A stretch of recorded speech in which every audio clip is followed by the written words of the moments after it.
Alright, Meow. Hope you all are doing well on Thursday, that you haven't been affected by inclement weather, that you're having a good day, as good as one can. And we're going to be taking on Sabrina in mono fighting, Rad Red 4.1. We're going to look at some Palace Cats. We're going to do some crime coverage, primarily Court TV's coverage of the Sarah Boone sentencing hearing. She was, of course, the woman who was convicted in Florida on second-degree murder. The reason why she's unique is she's gone through at least 8 lawyers, and she spent almost 5 years in incarceration due to all her shenanigans. And she has a very unique personality, not in the sense that there aren't people like her with that kind of personality, more the fact that it's super intense and she's unflappable in her beliefs.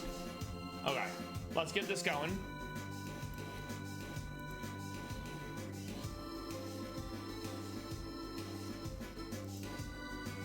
Not that, I meant this. Very good.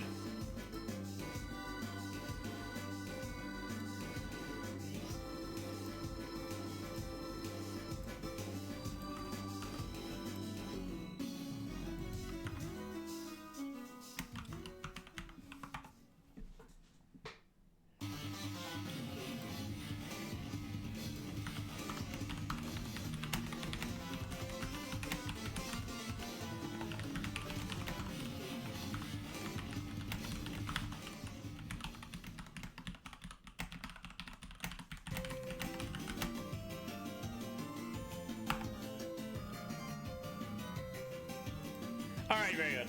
So what we're going to be going with, because it's Sabrina, it's a double battle, you have to deal with psychic terrain.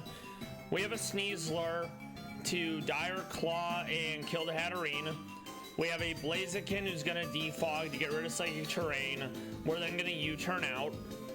We have a Meownwell with fake out and knockoff for the Porygon. We have a Safety Goggles Heracross, that's going to be our solution to Brute Bonnet. We have a soundproof Como, probably with either Flash Cannon, or if it doesn't get Flash Cannon, we'll go like Hidden Power Steel for the Guard of War. And then we have an Annihilate for the Ursaring. Let's see if we can actually pull it off the way we want to, or it might be like Geo1 where we're stuck there for like, 30 minutes or so. All right. So it's Hot Wings and it's Sneasler. There's a lot of psychic coverage, so we pretty much have to be holding Pyapa Berries on a fair amount of our Pokemon. And we go Soundproof on Como-O, because Mega Gardevoir only has one fairy move and it's Hyper Voice. So you go Soundproof and you're immune to it. So then we can hold a Psychic Berry for any of the psychic moves that the other mon have. Alright, let's see. So where were we? Oh yes, Pyapa Berries, which it's basically papaya, but they transpose the P and the Y.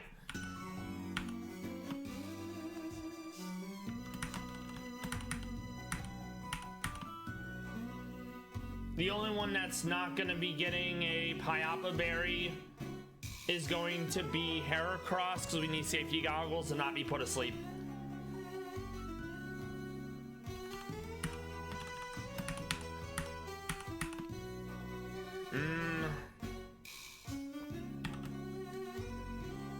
And I think we give Stanky an air balloon, so he can be hit with high horsepower from the Ursaluna. That way, the only thing he's hit by would be Crunch, and it's not gonna be. It's only neutral because I'm ghost fighting, and then I can't be hit with Facade. So that's pretty great. Okay, let's see. Safety Goggles. Wait, no. I'm Brain. Brain is not functioning. All right, let's see. So Air Balloon, Safety goggles. We still need to make Meownwell, Meownchow. I'm gonna give that also the Piapa Berry. Hot Wings is going to be Defog and U-Turn. Defog gets rid of the terrain. U-Turn is super effective against Psychic, so we'll first turn we Defog. We pivot out against the Hatterene, not the Hatterene, the Indeedee. Okay.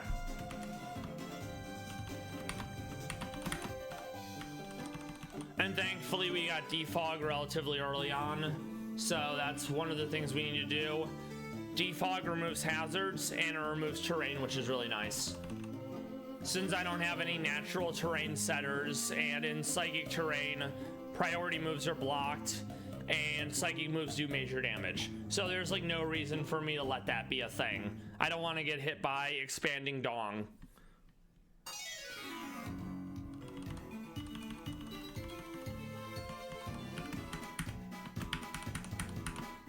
So we're going to probably keep a move that can be used outside of the Defog.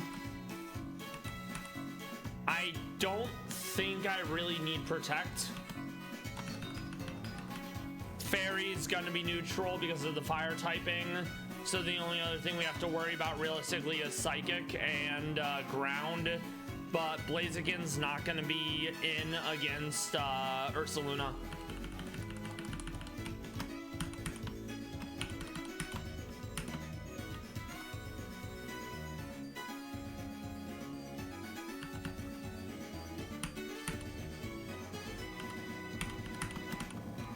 Actually, you know what I'm gonna give him? I'm gonna give Blaziken Drain Punch for some level of recovery. There you go. Oh, that's unfortunate. It doesn't even get Drain Punch. I'm very silly then. So yeah, we're gonna keep Drain Punch there. We're gonna give Drain Punch to Meownwell over Force Palm. We're also gonna give Drain Punch to Sneasler. We're gonna keep Dire Claw. We need Dire Claw for Gardevoir.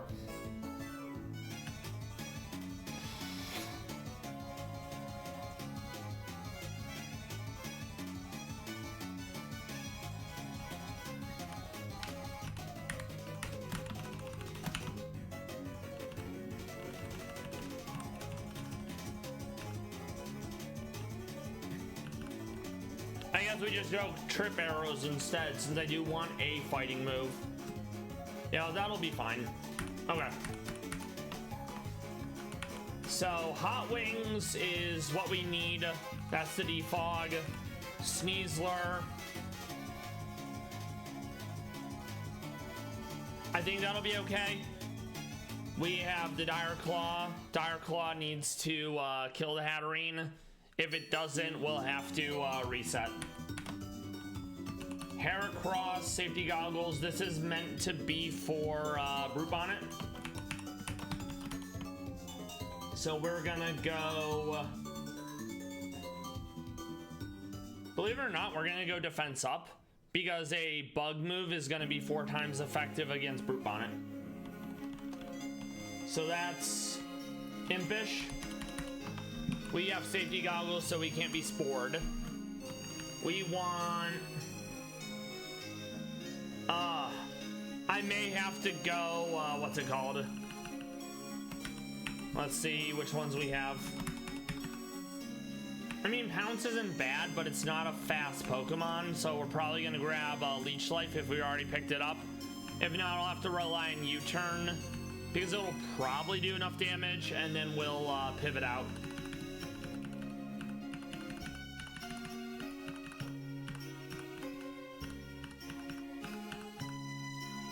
Ah, he doesn't even get it.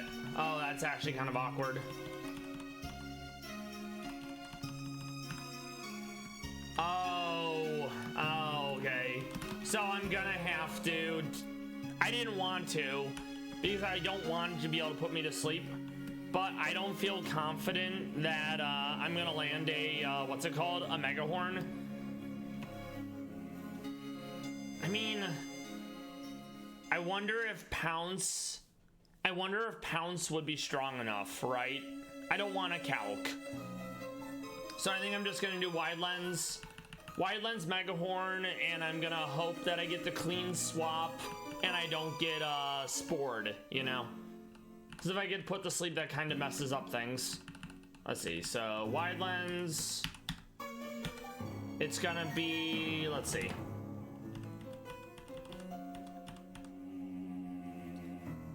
I mean, that's not bad, but if it only hits 2 times, it's not going to be enough, and then I would have to hold loaded dice.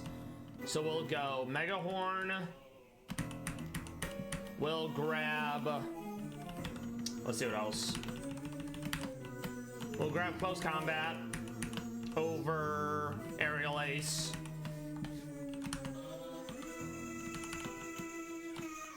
VOD friends, lurkers, I hope you're doing well today. I hope you've had a good Thursday. Did you do anything fun today? Do you have any plans for Friday and or the weekend?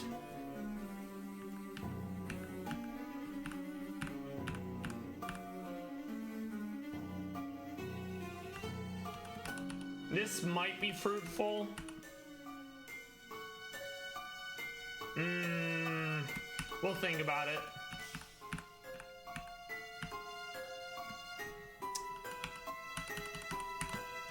I think I'll take that over Bad Tantrum. That way we can pivot, you know? And then same for the Meownwell. Because Meownwell is literally here to be fake out, knock off, because of the EV light on P2, U-turn, and possibly detect. Okay.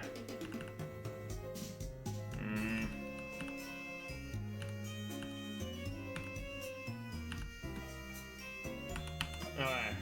No.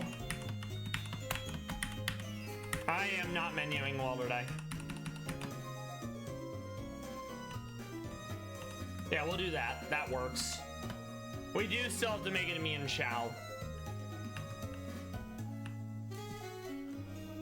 We're gonna go Shadow Claw over Shadow Punch because outside of Snow Cloak and Sand Veil, there's like no evasion in this fight.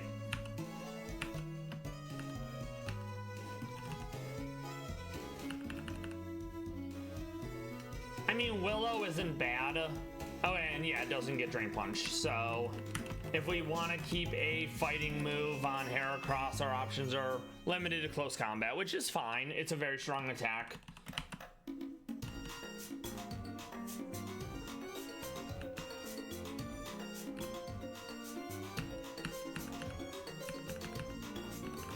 I think I will go Night Slash. And then for the last move, I'm gonna leave it Protect in case I need to do a Spore. In case I need to protect against Spore. I don't think it's gonna do what I want it to, but you know, it doesn't hurt to have it since there's not really anything else I can put there, you know.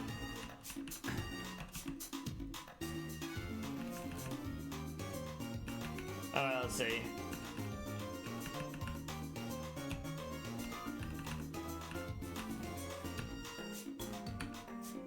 Ironhead isn't bad, but I'm going Special Komo instead of Physical. Yeah, we'll do that. Okay. So we do have to change his name. Well, no, we need to change its abilities because Swarm is not very good. No. So I think we're gonna end up going Moxie in case I'm able to stay in and keep it rolling, you know? Yeah, okay, so Hot Wings is fine. Sneasler is realistically fine. This has to change. This is fine.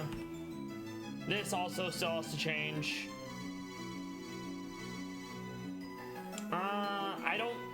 There are some that lower stats like Mystical Fire, so I think this is actually reasonable.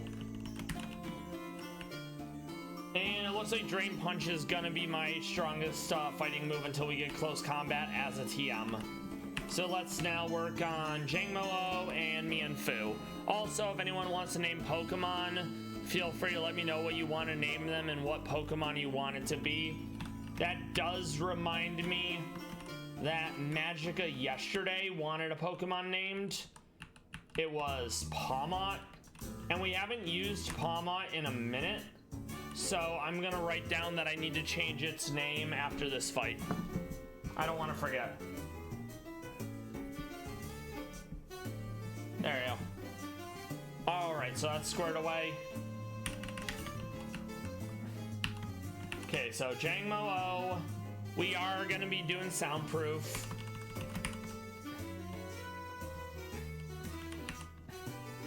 Alright. Rare candy for both of them. Oh, I need to sort my bag. I'm silly. There you go.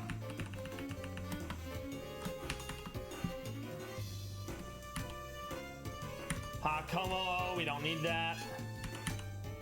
There's Como-O. It's a fighting Komodo dragon. Very cool in my opinion.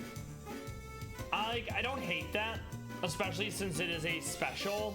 We need to see if it can learn a move I need, and if not, we have to kind of get clever with a hidden power.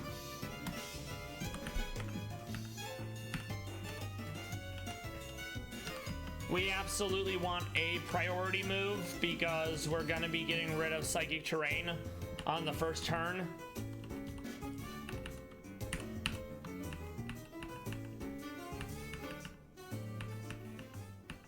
Nice, he does good. Okay, that's huge because this is going to be my answer to Gardevoir if something happens to my Sneasler.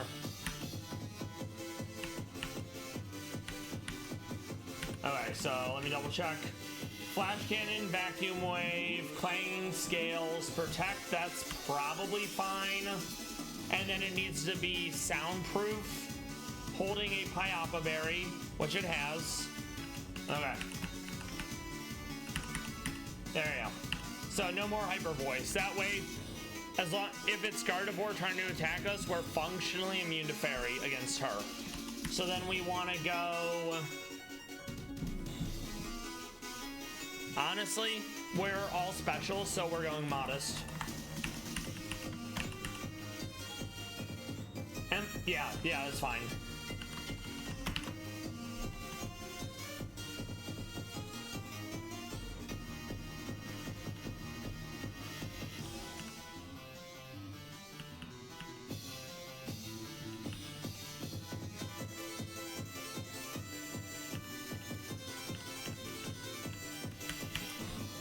I don't know if Vac Wave will be enough, so I'm gonna also grab Aura Sphere to play it safe, you know?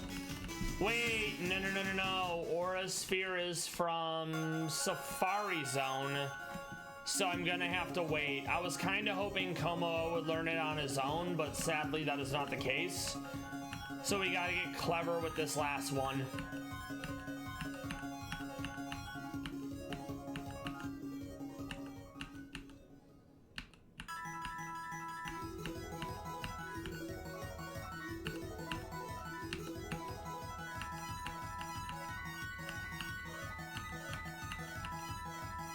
I mean, maybe, if there's not anything else, you know?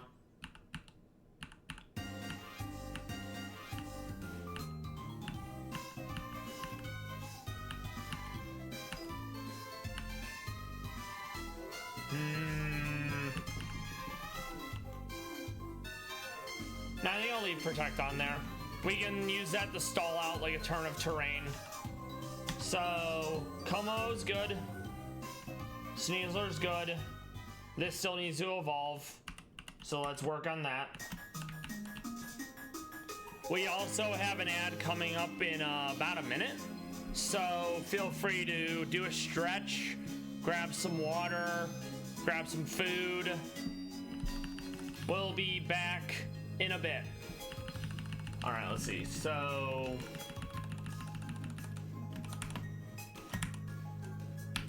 and the reason why we wanted to go Meownwell is because she's one of the only fighting mon that naturally learns Fake Out, can learn U-turn, and has access to knockoff.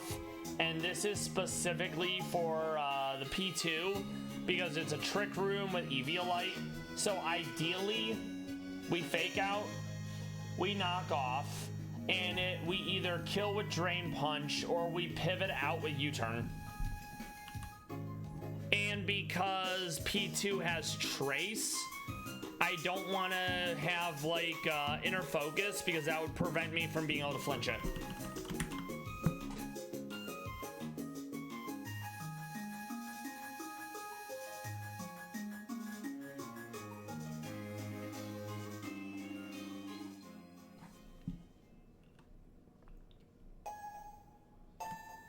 Okay. We need to change that. Ads about the proc. See you shortly.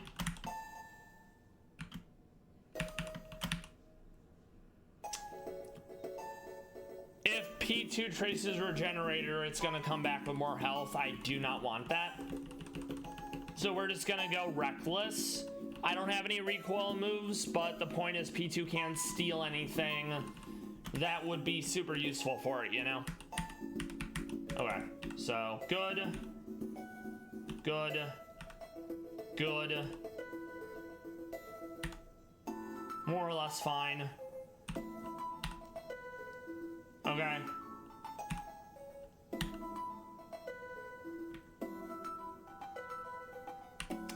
Yeah, I think that we can make this work. Okay, so we need to set up our leads. It was Hot Wings and Sneasler. We, where's our heart? Brain. Dire Claw, Hatterene. Defog gets rid of the terrain. We have Pyapa Berries, so we'll live through the psychic moves. I think the big thing will be who comes in after I get rid of Hatterene. Save. We're just gonna spam our way through the puzzle.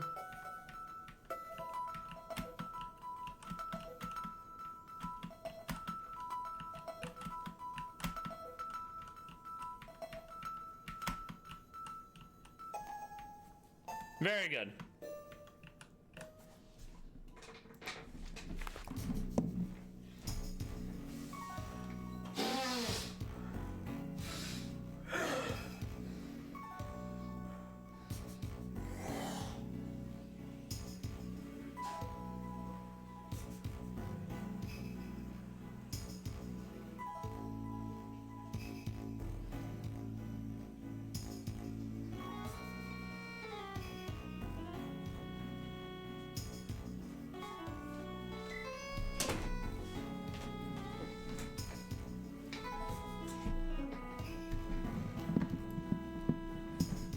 All right, Meow, and we're back.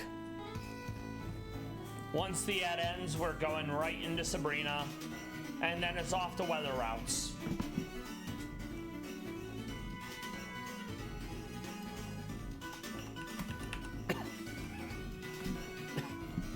All right, Meow, go team. In case I forgot to save, I'm gonna make a save state right now. I could have sworn I saved, but sometimes I forget. That's fine. Priority moves don't work. We want to defog. We want to Dire Claw and hope Dire Claw kills in one hit. It does. That's huge. Okay. So that's one Trick Room setter gone. We get rid of Psychic Terrain, so Expanding Force only hits one Mon, and it doesn't hit as hard. Huh, interesting. I'm actually kind of annoyed. I thought it would only target one Pokemon with the terrain being down. Okay, so this is kind of a problem because Ursaluna, if you don't take it down quickly, it becomes very scary.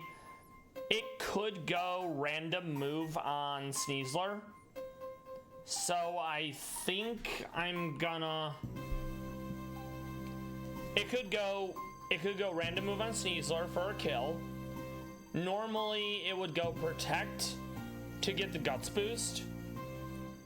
So I think I'm going to expect it to go on Sneasler. I am going to U-turn out against Indeedee. I am going to U-turn out against Indeedee and hope a double U-turn kills Indeedee. Okay, so it went Protect. Welcome back, Pizza Plays, where you are taking on Sabrina in the double battle that she has. She has an Indeedee and a Hatterene. It's a Trick Room team. She has a Guts Ursaluna. I hope you had a good day at work. We started about like 25 minutes ago. After I take on Sabrina, we're going to be doing some crime coverage, aka going over the sentencing hearing of the suitcase murderer, Sarah Boone, who was convicted of second-degree murder, and it took a while, but we got there. I'm going the ice route because ice is weak to fighting. It's going to be the ice and sun, because something Rad Red does is you either take cycling path or the route on the right by like all the water, and the developer Rad Red made those areas harder by setting permanent weather in each one of the zones. So if you go cycling route, the top part is permanent sandstorm with like sand oriented teams, then the bottom half is permanent rain with rain oriented teams. So I don't know if we killed Hatterene with double U-turn. Yes, because Sand Rush for double speed, Sand Veil for evasion. I want to go the ice and fire route because fighting is good against ice. And while there are some flyers in the fire part of the route, the rain route has Hurricane, which doesn't miss during the rain, and flying's good against fighting. So I'm not sure if I killed the Indeedee. I know there's an Ursaluna we have to deal with, and it got its guts off. So we're gonna go into Stanky with an air balloon. I'll be immune to high horsepower. I'm immune to Facade. I'm neutral to Crunch. Okay, good. Indeedee down. Now we can bring in someone else. If Porygon or Gardevoir come in, because those are the other two Trick Room setters. Okay, so I'm gonna bank on Gardevoir coming in. So I'm gonna bring in Como-O. Gardevoir has Pixelate Hyper Voice, which makes it Fairy. Como has Soundproof, which makes it immune to Fairy. So I only have to hold a Psychic Berry, and I have no effective weaknesses unless P2 comes in and does Ice Beam. Okay. Gardevoir comes in, good. I predicted the swap, as it were. We want to go Drain Punch on Ursaluna. We want to go Vacuum Wave on Ursaluna. We got rid of Psychic Terrain with Defog to make sure my priority moves would actually work. She's gonna become Mega. She might Shadow Ball the Primeape. Okay. Facade on Como-O. I don't love that, but realistically, Como-O kinda did what I needed it to. Trick Room. Okay. We don't love Trick Room, because that Trick Room makes slower Mon faster. So we're gonna bring in Meownwell, mainly for the fake out.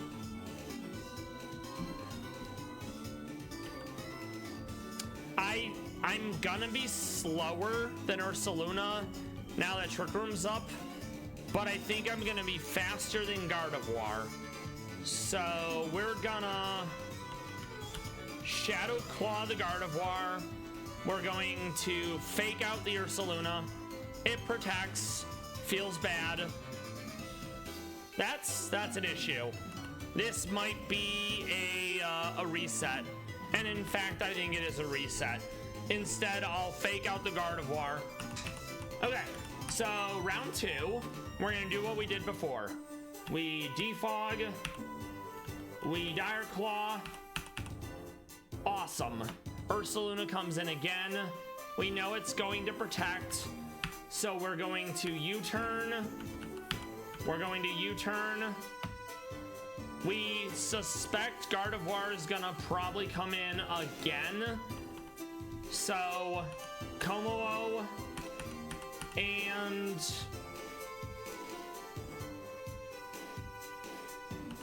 Meownwell. I'm going to Flash Cannon the Gardevoir. I'm going to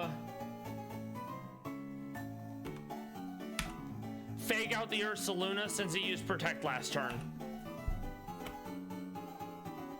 Okay, so sadly, it wasn't Stab, and it definitely did not do enough damage to Gardevoir, so we may have to bring in Meownwell, Sneasler, and just go Poison.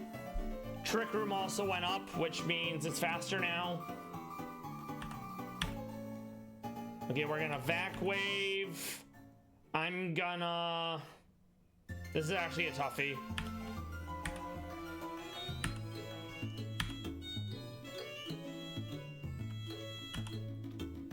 Okay, Ursaluna down, that's huge. Ursaluna is one of the scariest ones because it's Guts Facade. Okay, so now I want to bring in... Yeah, no problem. Thank you for stopping by. I hope you had a good day at work. I hope you're able to relax tonight, and I very much appreciate the lurk. Okay, so I'm gonna bring back in Stanky because I think I'm faster than Gardevoir now that Trick Room is up. Brute Bonnet is gonna outspeed everyone because he's super slow, and Trick Room makes Slowmon go first. So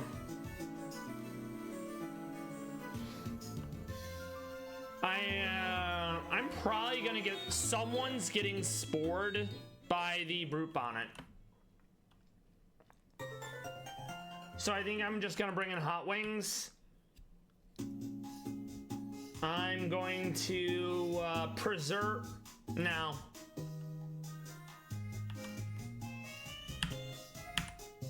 Let's see how this plays out. Okay, knockoff, that's fine. Not the worst. Okay. So we're gonna bring in Heracross and Stanky. We are going to Protect because I want to try to make the what's it called? Trick Room fall off. We're going to Shadow Claw the Gardevoir.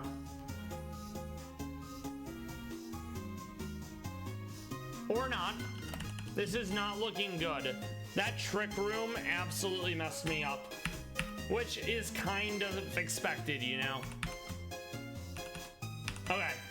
So this is an issue. I only have one Mon left, and I'm probably not going to be able to do what I need to. Let's see. Okay. We got a Moxie boost going. The real question is, do we live? We do. All right, so we clutched it out. That was not great, but we did it. Moxie boosted close combat. It got us through. We went wide lens, so the Mega Horn didn't miss. Okay, awesome. We love that. I also need to grab a Beldum, because if you show a Chuck a Mon with really high base attack, he'll give you a Focus Sash. And I also go Beldum because if you show Jasmine a Mon with really high defense, she gives you Assault Vest. So Metagross hits both of those, so it's very efficient. That being said, it's not fighting, so we're only grabbing it for the 2 held items. Then we get rid of it, you know? We got a new badge. Level cap went up. We love that.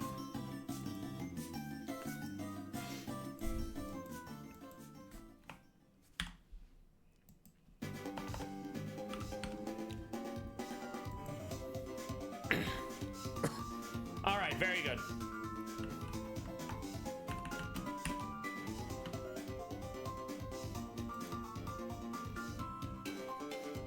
I always forget after I reset, it goes down to the minimum size. Okay.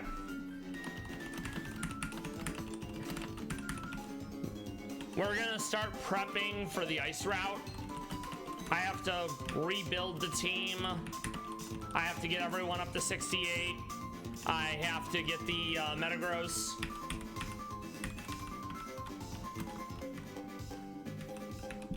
Okay. And that's another thing too. You can literally buy Pokemon with coins instead of having to gamble. You can also pay money to make them shiny and or give them their hidden ability. Amazing quality of life. Big fan. Okay, Beldum. That's fine. Thank you kindly. In minimum, normally, to get the items like Assault Vest and Choice Specs and Focus Sash, you need a certain amount of EVs in that Pokemon stat. So Chuck would want a very beefy physical attacker in terms of EVs. Jasmine would want one with high defense EVs. But because minimum grind mode removes EVs, it comes down to what its base stat is. And Beldum does all those things once it becomes Metagross, so we love that for us. Beldum's also good because it's steel, so you can use them to get safety goggles from Rock Tunnel if you haven't done that yet.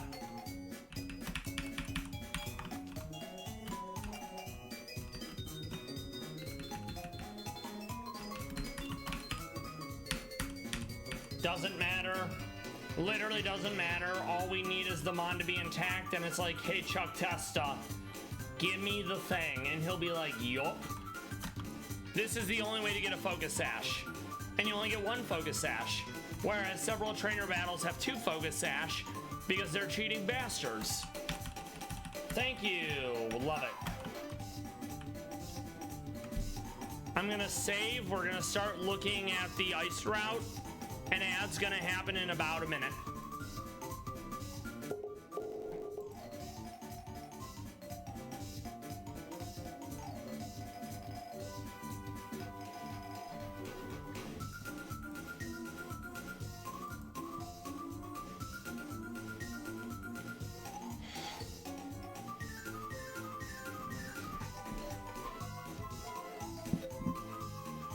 So we're very likely gonna go for,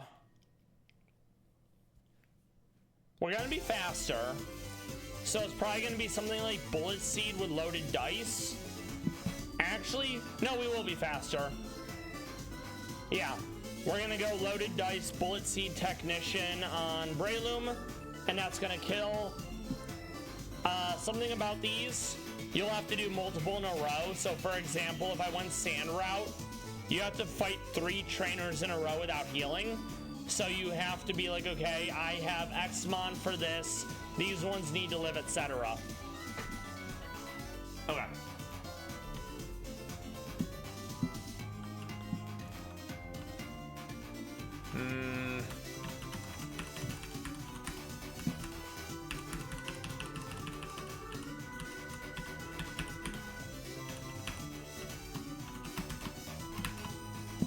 Okay, so Breloom, we still don't have ground yet, but we absolutely have, kind of have an idea. I think me and Chow is faster. It is not. Okay.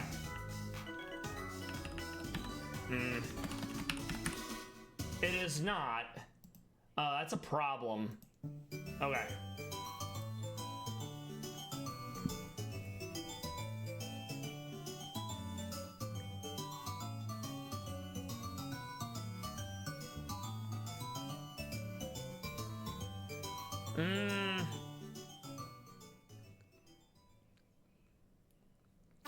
Okay, we'll use Sneasler for that. It's fast. Alright.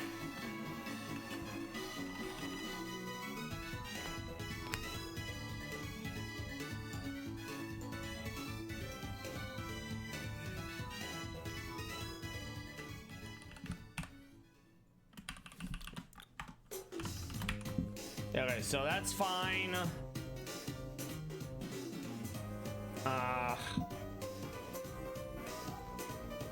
Okay, let's see. Special.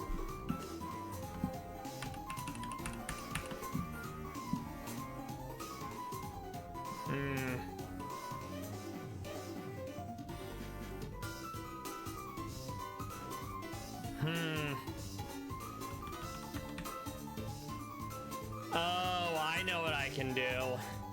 Yeah, that'll work.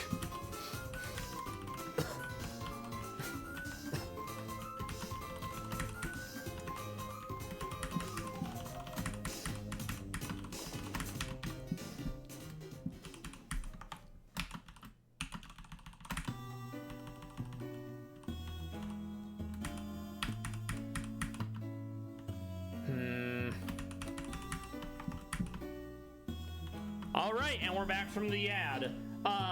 Cup Chew may not seem great because Bear Arctic is relatively slow.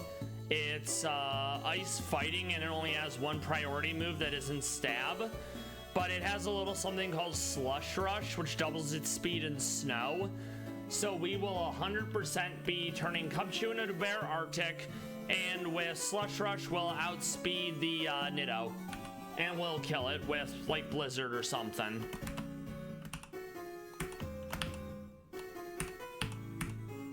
I'm gonna hold on to Superpower just so I have a fighting move. I may not end up needing it. Let's see. Yeah, that's huge. And just to be safe, we're actually gonna go special down and speed up, because I want to make sure I have more than enough speed to outspeed the Nitto. Okay, so Jolly.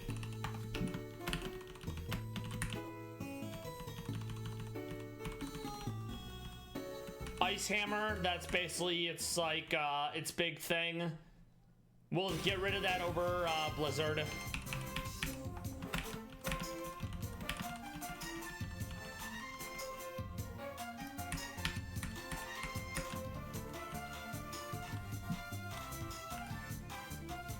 We can always get Icicle Crash back.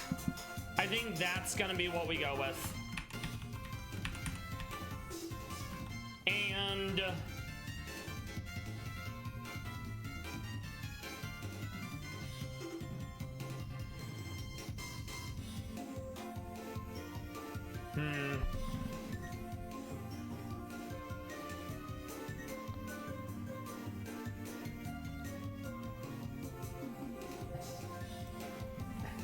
I'm gonna go Fireberry, just in case I don't get a clean swap in.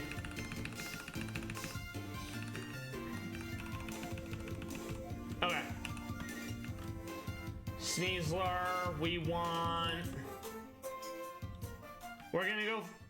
Oh no, Focus Dash will break because of the, because of that. Okay.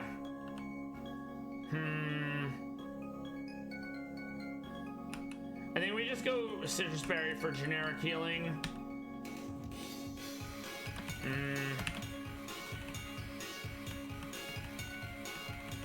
Okay, let's see. So, the only issue with that is the fact that it's got a Focus Sash.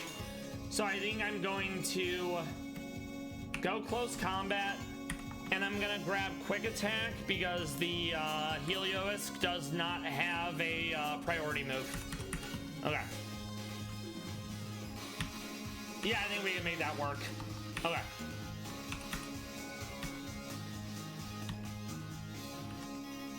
Yeah, that's fine. This is gonna be loaded dice, Bullet Seed.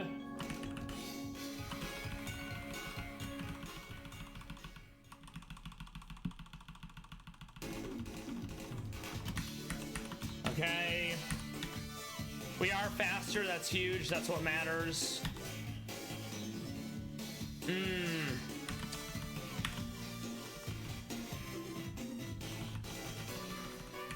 I'm gonna grab Spore. I'm gonna be a bit of a tool. I I want... Worry Seed's an egg move, and we're not at Fuchsia yet, so I don't want to get rid of that. Okay. Spore also has 100 accuracy, which is really nice. So tentatively, we have half the team sorted. We need something for Wall Rain, and we need something for Yanmega. Okay, let's see.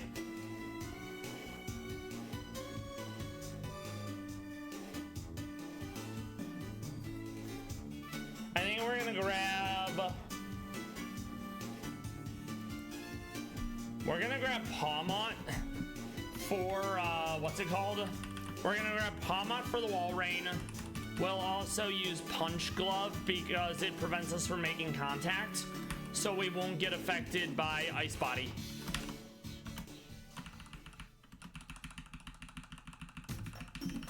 Okay. And we're gonna want some level of redundancy in case I don't get like a clean swap. So we're gonna go Crabominal, and we're going to go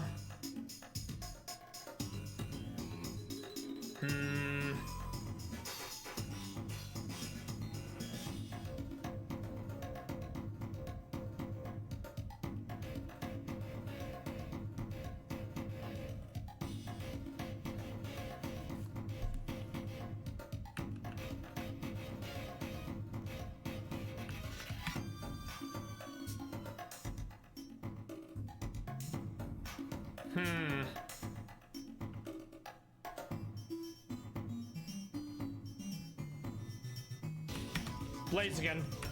And we'll give him Rock Slide to deal with, what's his nuts.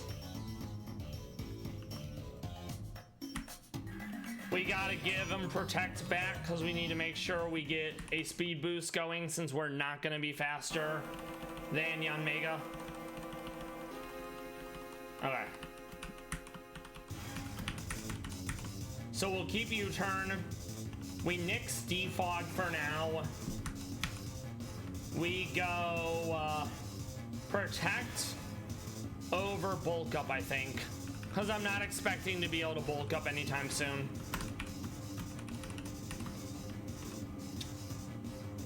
Yeah, I think we can make that work just fine. Okay. And then we wanted to hold a Flying Berry because we do have to worry about Air Slash. That being said, hopefully it doesn't, we don't flinch, you know? Okay. Crabominal, we're gonna go with... I'm Ice, so I can actually hold Focus Sash here. Alright.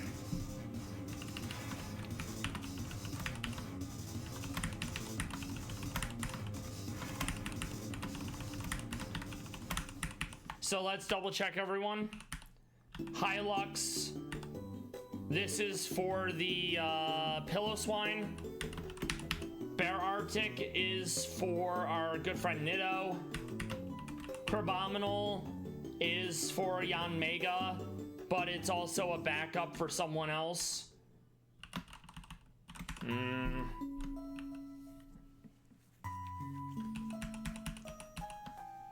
We'll do this over on our defense, at least for now. Sneasler is for the Heliolisk.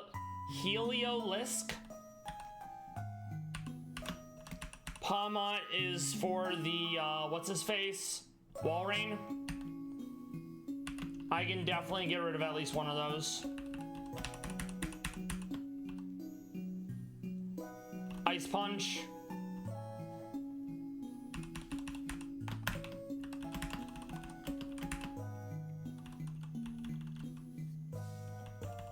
Alright, that's fine. And then Hot Wings, that's fine. Save, because it's been a minute. Let's get it done. Okay. So you go to Vermilion, you go all the way over, and you start going down. This is a rod. No, that's a Megastone, never mind. I was thinking of in vanilla, it gives you a rod. So this guy right here, He's the first trainer that we have to fight. It's Rocker Luca, Camper Justin. This is where some of the subsequent battles in a row are. So you have to fight Darmanitan, Galarian, Aeolin Sandslash, Conkeldurr. Then after that, you have to fight Frostlass and Arctozolt. Alright. Now we're gonna pull up the Sarah Boone coverage on Court TV.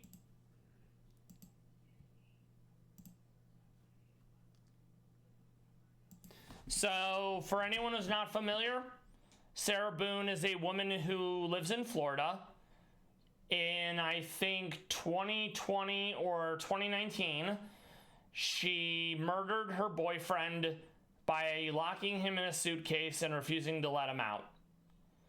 From the get-go, this was an accident. I didn't do it on purpose. This wasn't intentional. No maliciousness. So then they being law enforcement, find videos of her taunting and abusing the victim, Jorge. And all of a sudden, that kind of flies in the face of, this wasn't intentional, oopsie doopsies, poopsie whoopsies. She refuses to be satisfied with various lawyers over the years.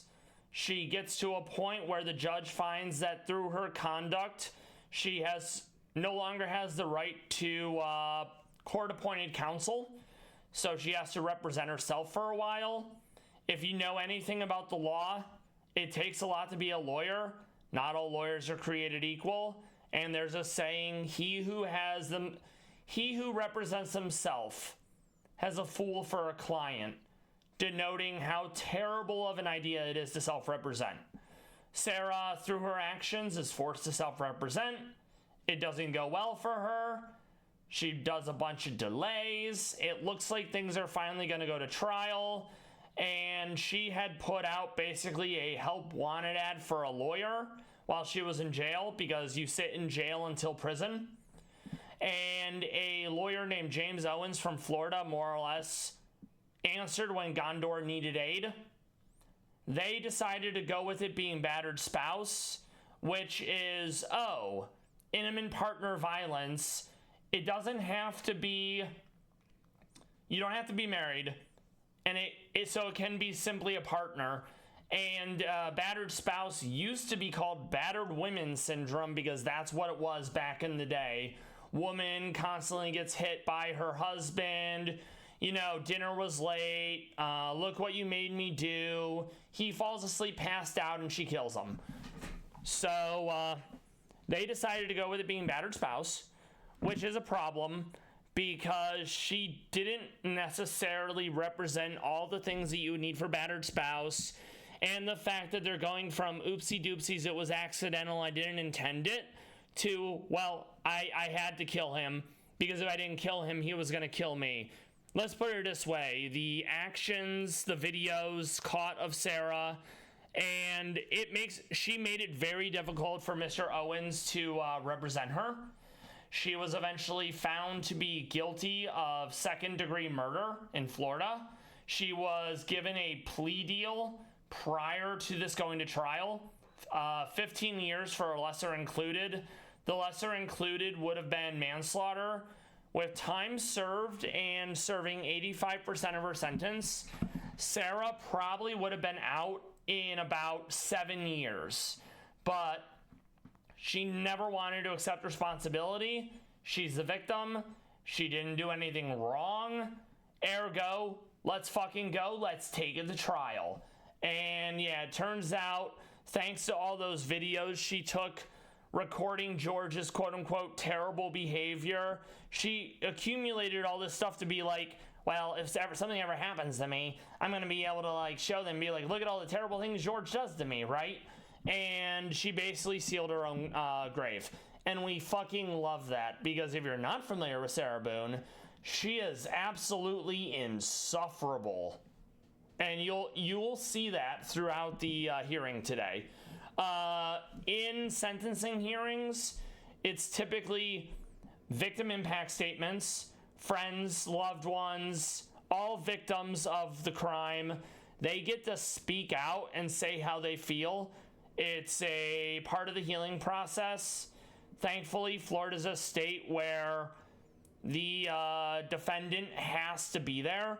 There's been some states and some countries. For example, in UK, Lucy Letby, the woman who murdered a bunch of children as a nurse, she decided to hide in her cell because there was nothing forcing people to be there in person for victim impact statements. And if you're being sentenced to life, what are they going to give you? Life times 2. So, victim impact statements, they were all read out.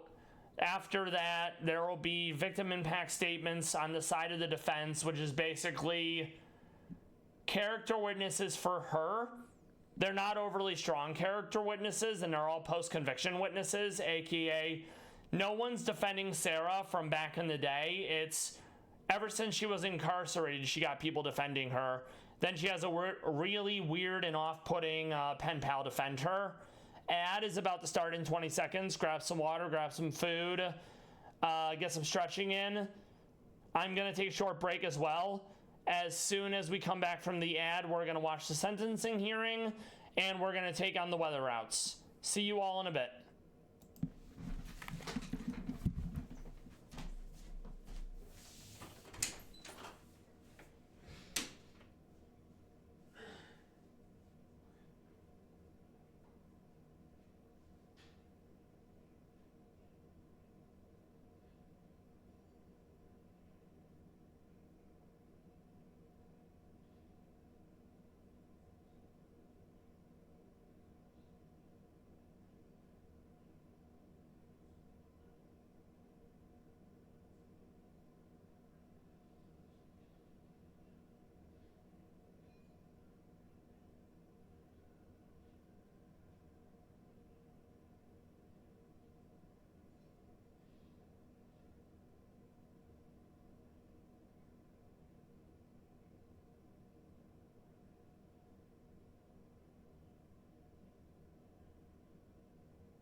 All right, and we're back.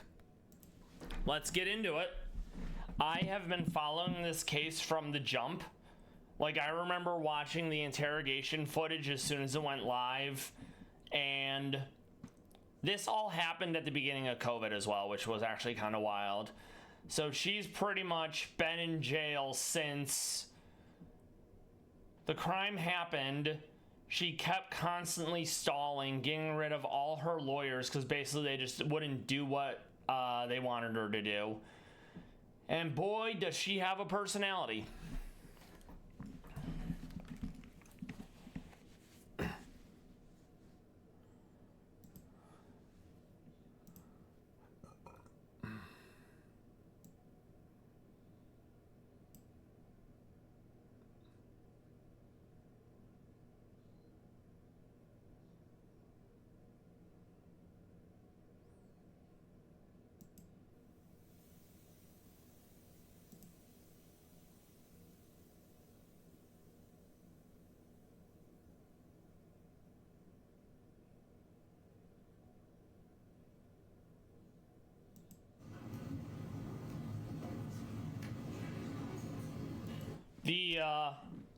The case also went through several judges over the years.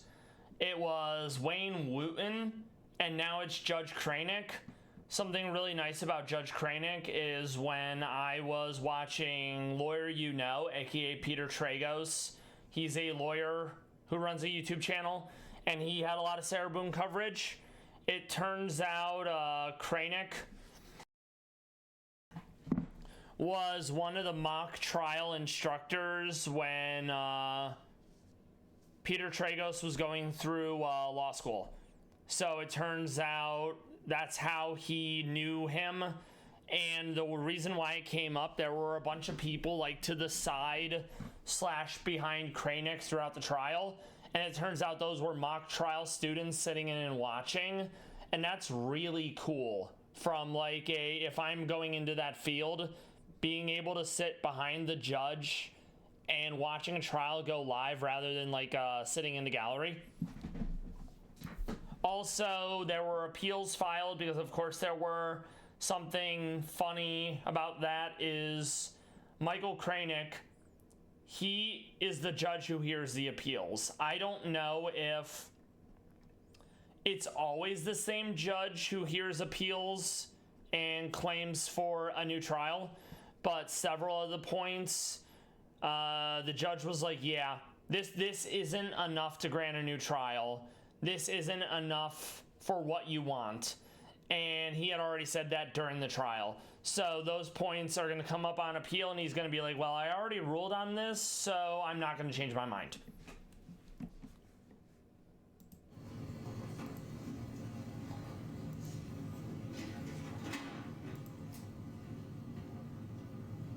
Your submittals from earlier this morning, Mr. Owens, including the submittals, I think at least one of them was for quote-unquote downward departure. So downward departure is mandatory minimum sentence is X years. A downward departure would be less than the minimum. And Mr. Owens will have cited reasons why he believes Sarah is eligible for a downward departure. The state will argue that she's not eligible for a downward departure, and here's why. And then the judge will make a ruling on it. Victim, or the character statements, the psychological evaluation by Dr. Harper, the motion for downward departure. That woman in the corner, she's one of several people who are sitting behind the judge, the mock trial students. There's several over here as well, but I wanted to point that out. The motion for new trial and the state's response to same. Before we proceed with any sentencing in this matter, the court needs to address the defendant's motion for new trial and the state's response to the defendant's motion for new trial. Anything in addition you'd like to argue at this time, Mr. Owens, over and above what's contained in your motion, sir? No, sir. State. No, sir. All right, after reviewing the motion and the state's response to same, the defendant's motion for a new trial is denied. Based on the court's review of the record, the court's participation in the trial, a review of all the evidence, and the court's prior findings and rulings at trial and prior thereto. With that, I believe that we're prepared to proceed with sentencing. Awesome. Pillis wind down. No stealth rocks. That was very important. Okay, in comes Jan Mega. it probably wants to go air slash, and we don't outspeed. So I'm going in with Crabominal. We eat the air slash. We're sadly not going to outspeed, so we're going to go Ice Shard. I did not want Eon Mega coming in that early, so this is kind of an issue. But I know I outspeed here with Ice Hammer, so that's good. Walreign's gonna come in. We want to swap into... Palmont. I'm probably gonna get hit with Toxic. Okay, it went sub. That's fine. I'm gonna go Play Rough. I think that will destroy the sub. Toxic. It didn't destroy the sub. Okay, that's actually really annoying. We're gonna go Close Combat. I probably needed to stay in with Bear Arctic and do like a superpower or something instead. We are gonna be faster, so we're just gonna superpower here.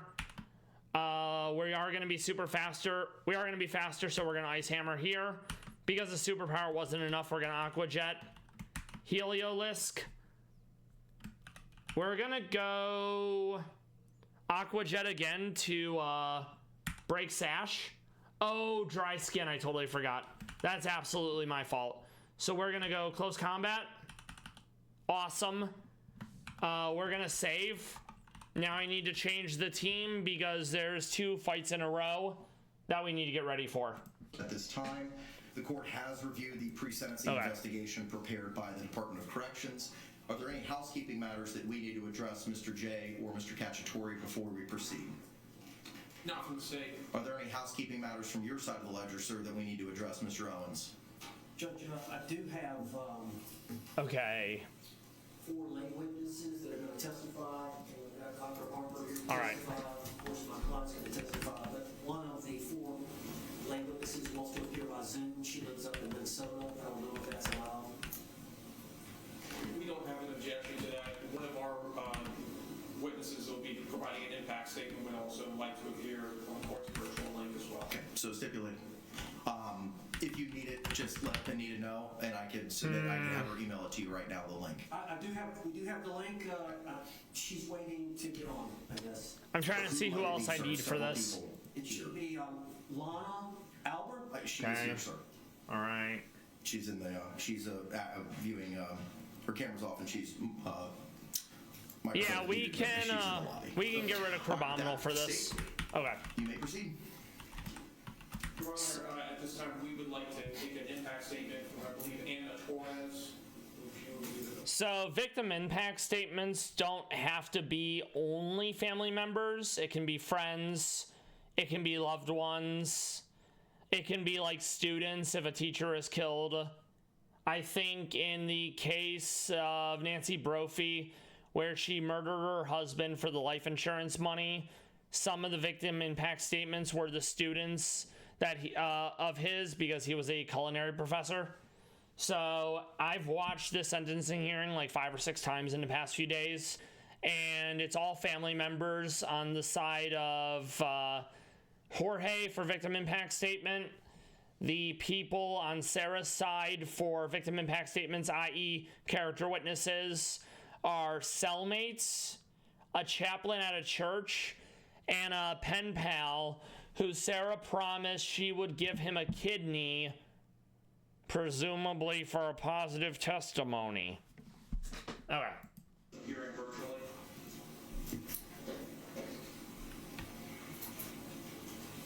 I see several guests, but I do not see Anna Torres in.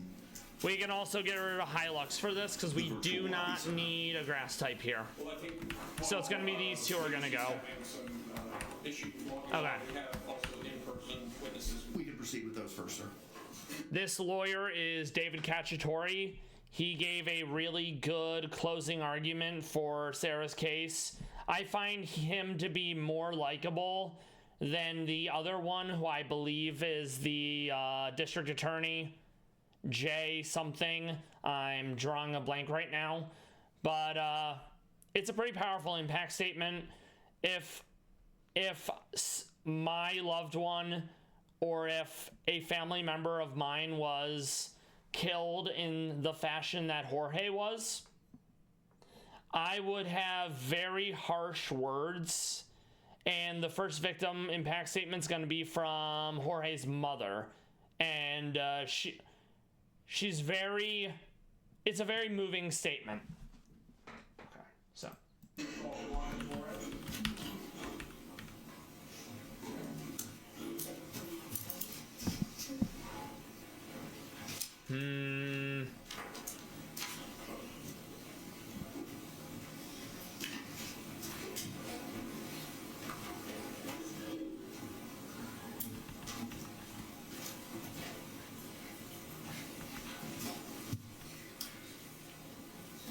Please.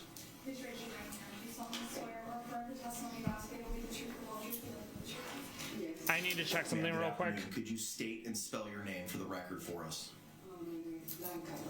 Okay. Ma'am, you can go ahead.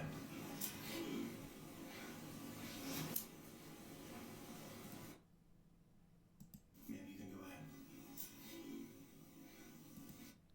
Okay, that's not bad then. I had to make sure. I just want to tell Sarah Boom that I don't hate her. All right, let's see. So, who else do we bring in? I think we're gonna bring in Gilade. And I always remember that evening when that lady came into my door and no. she got the door.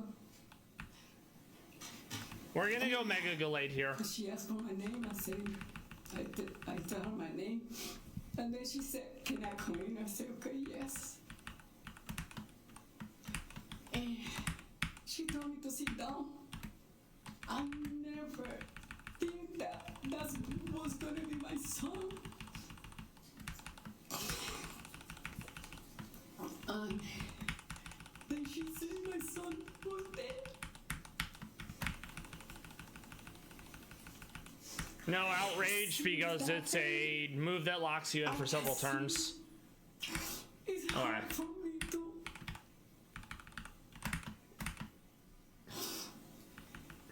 remember that mommy and my son is not here no more. She don't only kill my son, she killed a father, a brother, an uncle.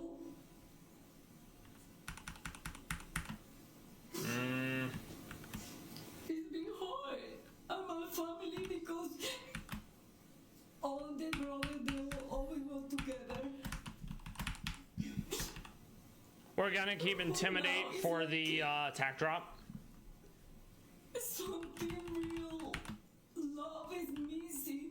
Sometimes when I look out the window, I'm waiting for him to come and say, Mom, I love you. She was always there. She come and called me.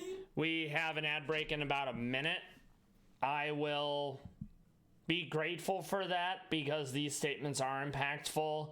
And if you aren't able to handle it, I wholly understand. The ad break will give us a respite and then we'll get back into it. Yeah, I miss that mommy. The last time that I talked to him was at 12 o'clock in January, New Year.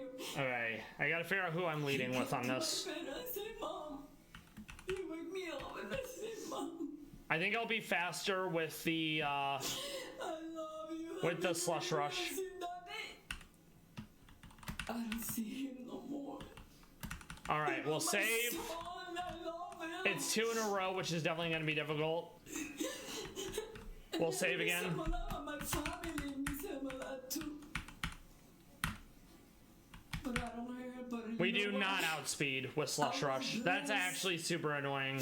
She ain't gonna be blessed. Oh with me no, because the I have my burn. son. I raise him. I have his strength. Oh, that's. Oh, the burn. Oh, the burn.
All right, meow, and we're back. So I didn't outspeed the Darman. I do have a priority move, but we are burned, so it may not kill. My granddaughter, my grandson, and she don't Yeah, it does not kill. But it kills itself in a video game, so it's fine. Okay. He wasn't perfect, but he was a good son.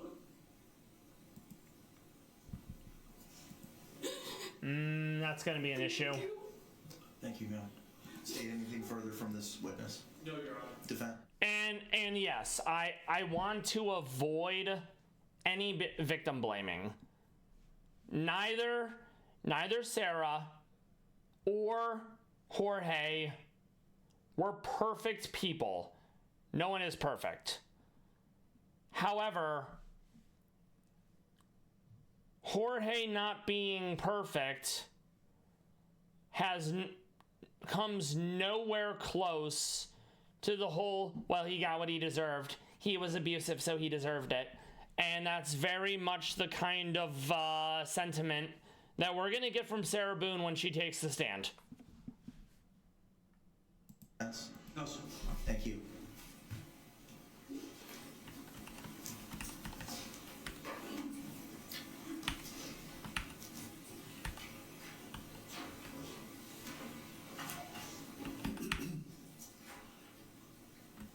Nice. So Let me call your next that's video dead. impact statement. Love that. Conkelder. We're gonna pivot out. Oh, nice. We got the poison touch. That's huge. Conkelder into Granbull. We get the attack drop. That's huge. Knockoff. That's fine. Yeah, could you state and spell your name for the record? Play for us, rough. please? Victoria Torres. So I don't love that I love Bear Arctic, but we're fine. Victoria Torres. George is my brother. Yep, so this is the sister. Unfortunately, my family has experienced two horrifying tragedies. Nice, we got the poison touch. That's massive. But we did get ice bodied, which is basically frostbite. It's like burn, but for special. I just want to make it clear that George deserves justice. Absolutely. As far as my other brother, it's Apparently, the other brother that she's going to mention hurt either a significant other or his child, and he's in prison for those actions. And that's not great, because early on when James Owens came to represent Sarah Boone, he did an interview and he was like, the Torres brothers are known for being violent towards their women, to indicate Jorge's not a victim. Look what he did to Sarah. And then look at this brother who did this other terrible thing. And I understand that zealous advocacy is a thing, i.e., you want your lawyer to do a good job and do their best. But victim blaming is very distasteful. And if it rubs the jury the wrong way, which it absolutely may have here, because, you know, she was convicted, that's not great. Sarah deserve to rot in jail.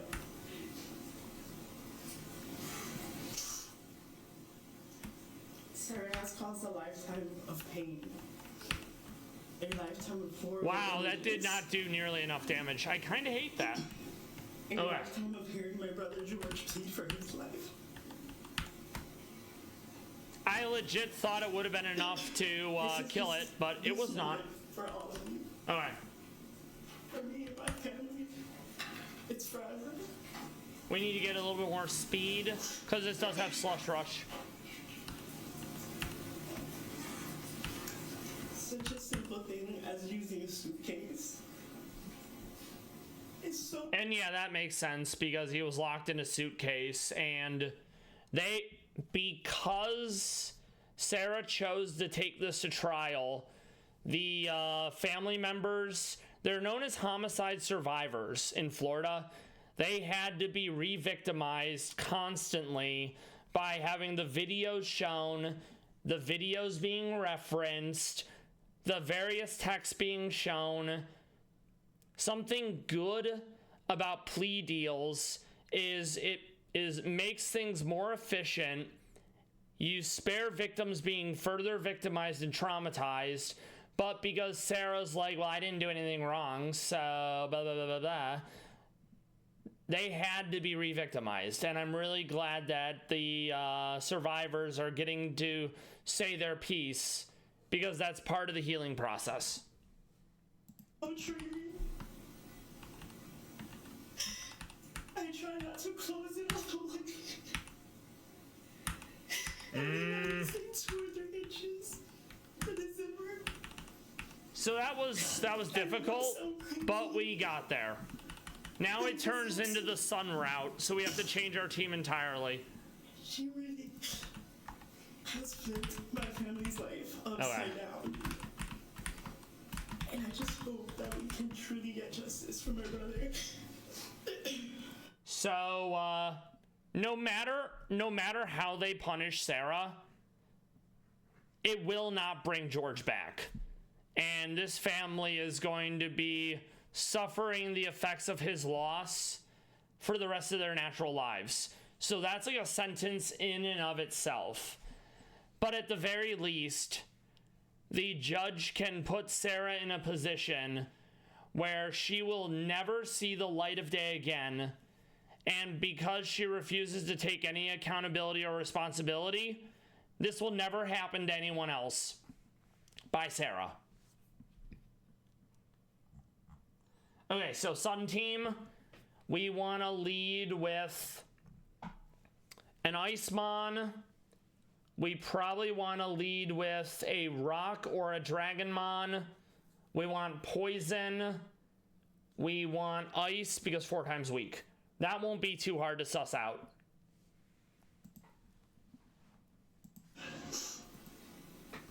And I just want to tell the team thank you so much for everything you did. Thank you. Thank you. State anything further? No, Your Honor. Defense? No. Thank you.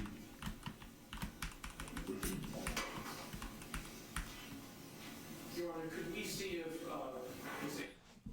And when the after they give the victim impact statement, the judge asks if the state or the defense want to question or comment on what the person said.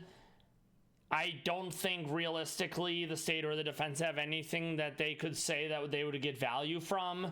But when it comes to the defense for character witnesses and a Dr. Julie Harper comes in to talk about stuff regarding Sarah's mental health status, it doesn't really work when considering all the facts. So the defense is, not the defense, the state's absolutely going to pick that apart.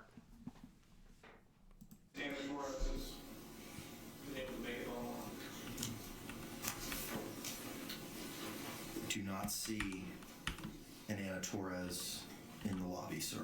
I have lots of guests. HHSA, Mr. Beck, Lana Albert, Jason Gunn.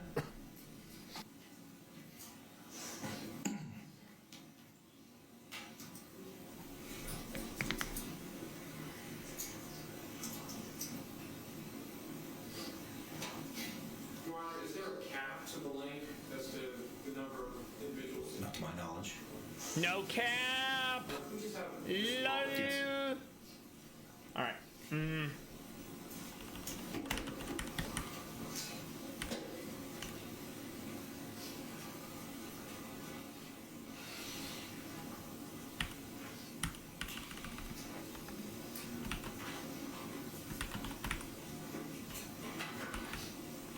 They're trying to get the third person for victim impact statement.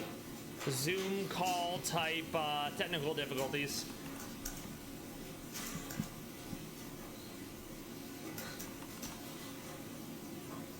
We're gonna go Dragon Dance just for the fact that it's also gonna boost my speed.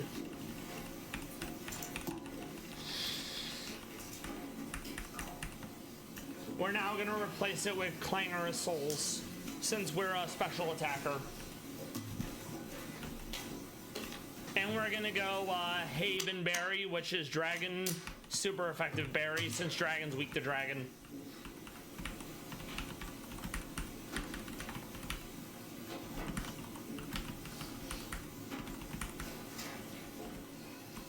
We're gonna go...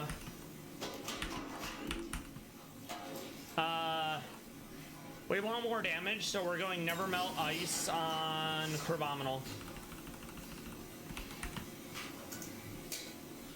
Let's see what else we need.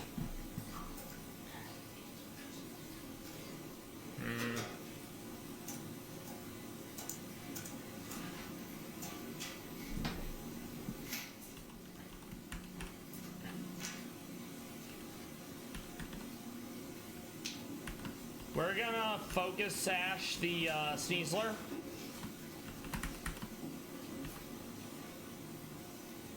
Actually, no, we're gonna para-berry the Sneasler. Because it, Togekiss loves the T-Wave.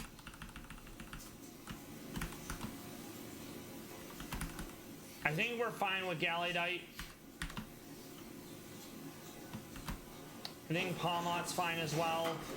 Punch Glove for no contact.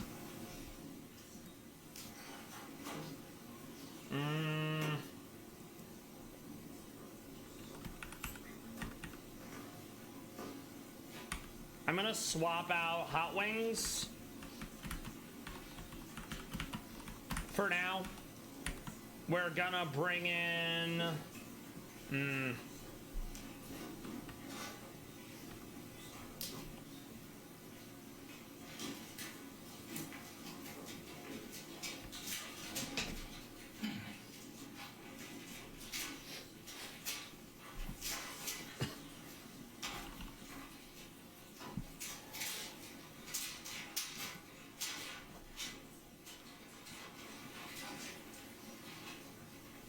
it's gonna be double speed because of chlorophyll, so that's actually kind of an issue.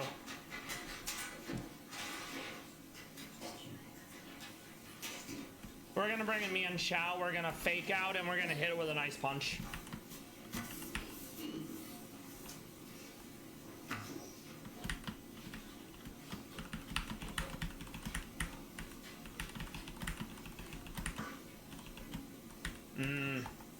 Alright.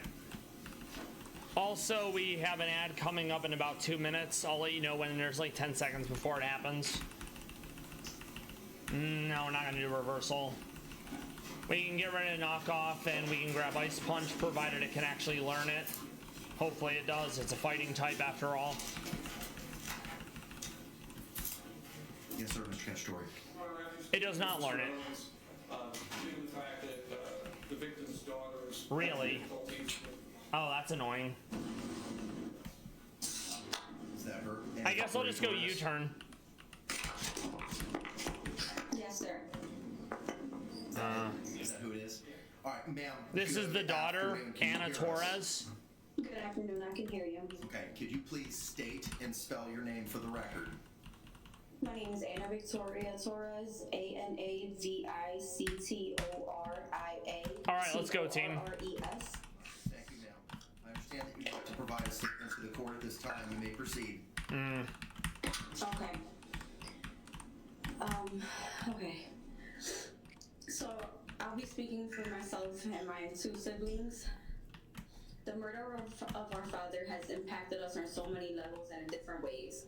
I myself... And yeah, Jorge had 3 kids, 2 daughters, and a developmentally challenged son. The first year would wake up screaming every morning or night, wishing I was having a nightmare, only to wake up to remember all over again that my father is gone and I'll never be able to hear him say he loves me ever again. To know my siblings have been affected in such a way that we don't have Dreadnought yet. I don't have Super Rod is what I mean. All while her son gets to hear his mother's voice and see her alive is pathetic. Because of you, Sarah, my sister is heartbroken. Huge. Because of you, Sarah, my brother is left wondering when he will ever see his father again. The Ow. loss of my father has left me with chronic depression and anxiety. Seeing any moments of fatherly love There or you go. kindness being shown between others in real life or even on TV leaves me in complete shambles. I'm gonna U-turn out. Seeking therapy was a must in order to navigate through my workday without a random breakdown. Thoughts of my father's demise that's still enter annoying. my mind ever so often. I'm left either angry, sad, or sick to my stomach to think I'm gonna of have to how go back silent wave. moments were. George Torres, Okay. my incredible father. Not only was he my father, but my best friend. We have fake out My at least. personal comic provided me with wisdom and knowledge. Creative and loving dad. We're gonna An U-turn older out. brother, an uncle, a cousin, a friend, Into Palmont. a son, and above all, our father. He was human.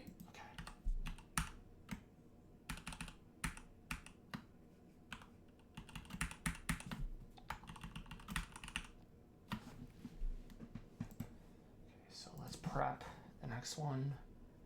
So we're gonna go protect the first turn.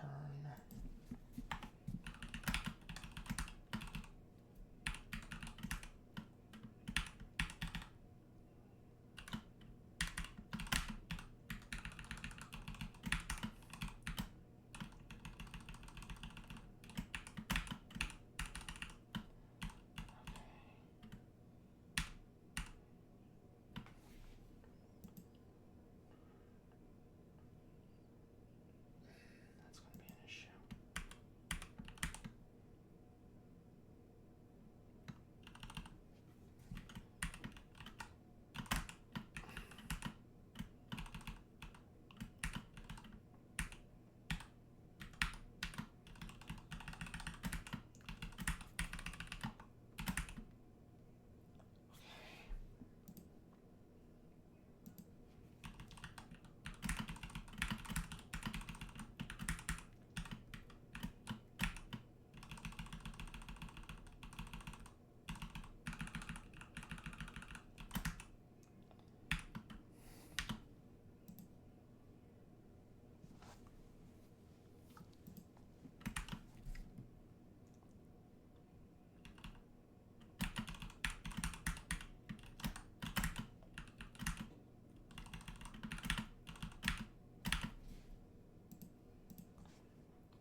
That's actually huge.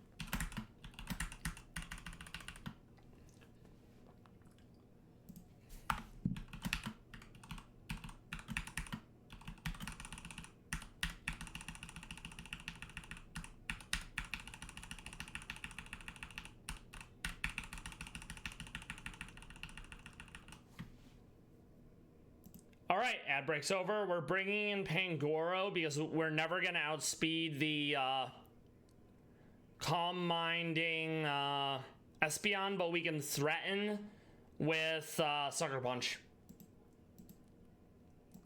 And we're going to give it Focus Sash so we live at 1 because it's going to hit really hard with Weather Ball. And deserve to be treated as such. My father, George Torres, was one of a kind, an absolute gem. Unfortunately, his light was dimmed on earth by evilness, but with us, Facts. he will forever make his name live on. Okay. Especially Sarah. I pray that you see his face when you see him at night. She probably does. She'll say she does later, in fact. That is it. Thank you. Anything further, State? No, Your Honor. Anything further of this witness? No. All right, thank you, ma'am. State, Thank you. anything further? No other impact statements, Your Honor. So now it's going to be the defense's turn for Any character other witnesses or evidence witnesses. at this point in time, State? No, Your Honor. All right, Mr. Owens, you may proceed, sir. Miss Diana Smith. Judge, what do you want? And the defense's goal of witnesses would be, we knew Sarah from back in the day. We knew what she was like. The alcohol got a hold of her. Or George was terrible and we can talk about it in this way. But Sarah doesn't have anyone from back in the day to corroborate any of the BS that she says. So the best they can do is, oh, here's 2 cellmates that were in jail with Sarah, and they're gonna say really surface level stuff like Sarah was nice, Sarah was kind, like really surface level shit, you know?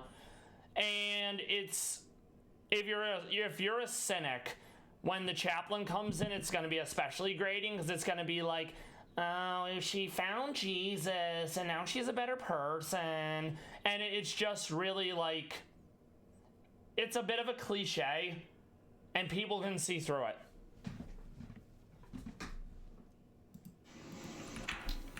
I have no issue with her being at the podium. If you want to move about the well to conduct your examination, that's fine, counselor. Ma'am, come on out. Coming up to this podium right here, ma'am, if you could raise your right hand, Madam Clerk's going to go ahead and swear you in. Let's see if we can make this work. Ma'am, could you state and spell your name for the record for us, please? Diane Smith, D-I-A-N-E-S-M-I-T-H. Okay, thank you very much. Counselor, you may This inquire. is the chaplain that I was talking about. Tell the court a little bit about you. I was a chaplain at the 33rd Street Jail for 30 years. And you've been a chaplain at the jail here in Orange County? Yes, Orange County Jail for 30 years. Okay. And during that period of time, did you have occasion to meet with Sarah Bennett? I did. And was it over the course of how long? I've known her 4 years. All right, let's see if we can make this team work. If you could tell the court what you'd like to say. Okay. Well, I first met Sarah. She came in. We have a Christian. We dorm, protect and Sarah first turn enrolled for in no the fake Christian out. program, and she was in my classes for a year. Oh, I And, hate that. She was very sincere in her efforts to change her life and to be a better person. And I found her very helpful. She was kind and good to people. She loved to serve. And she helped the new girls that would come in, the young girls. She would love This them. is She was gonna very be kind, the very Misty helpful. explosion. And then, after she graduated from the program, I was her counselor for 4 of the other Oh, okay. years.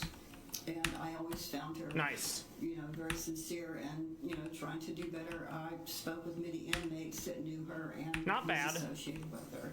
And they spoke very highly of her and Nice. said that, you know, she was helpful and kind and Okay. trying to help other people.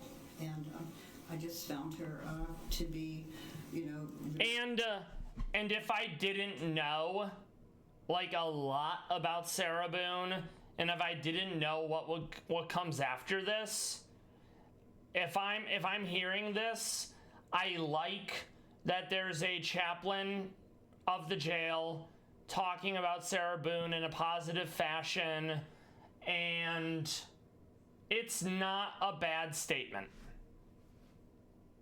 I understand that I did say earlier that it is going to come off as grating and like, oh wow, she found Jesus, so I can't believe it. But it's not a negative in my opinion. very sincere and trying to be a very good person and change and help people. That's an issue. Oh yes, it was all spiritual. That's There we go. It's Okay, Espion. spiritual growth plus character growth, raising character. I'm gonna try to taunt. just be a better person in general. Okay, no She- taunt. she Well, liked to so they don't get the serve calm other mind people, again is my point.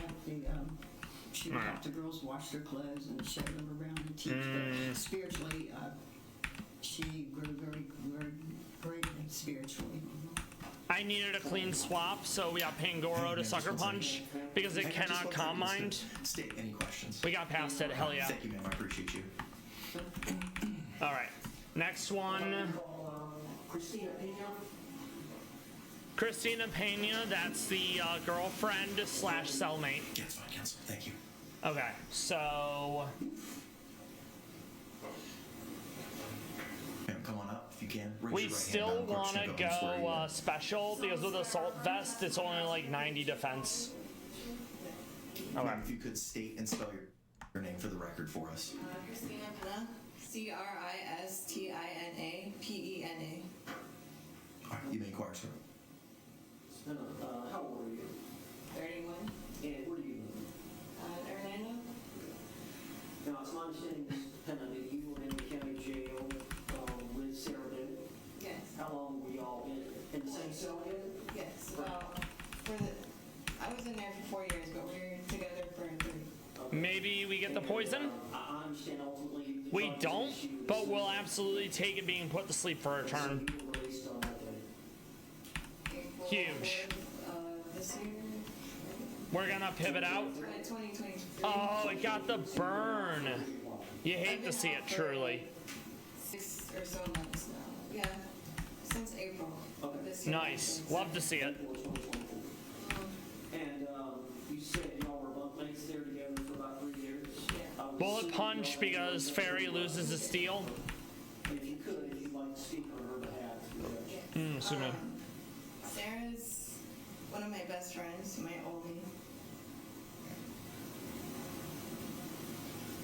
Take your time.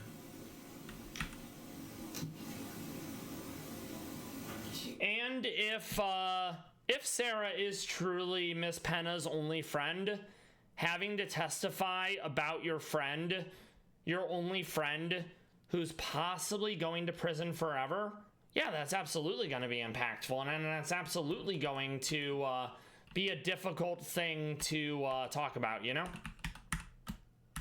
Ah, nice. Alma's done. The next one is a double battle, so we got to change the team yet again. Okay. Spiritually and like growing and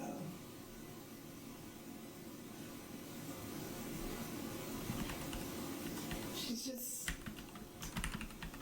she helps everybody. She's always, I don't know, spirit, she helped me a lot, and she would come to me, she talked to me all the time and pick me up when I was down, or if I didn't know something, she just, good. I don't know. We're She's a good gonna- person to me. She just, Let's see. mistakes happen. I mean, yeah, mistakes absolutely happen. That being said, Sarah's mistake was thinking she could get away with it. Turns out she was wrong because she got convicted. And then she doesn't get a sentence she wants. So, womp womp. She always helped. She always helped people. She was always helping everybody in the dorm. She Okay. even like her artwork. She did art.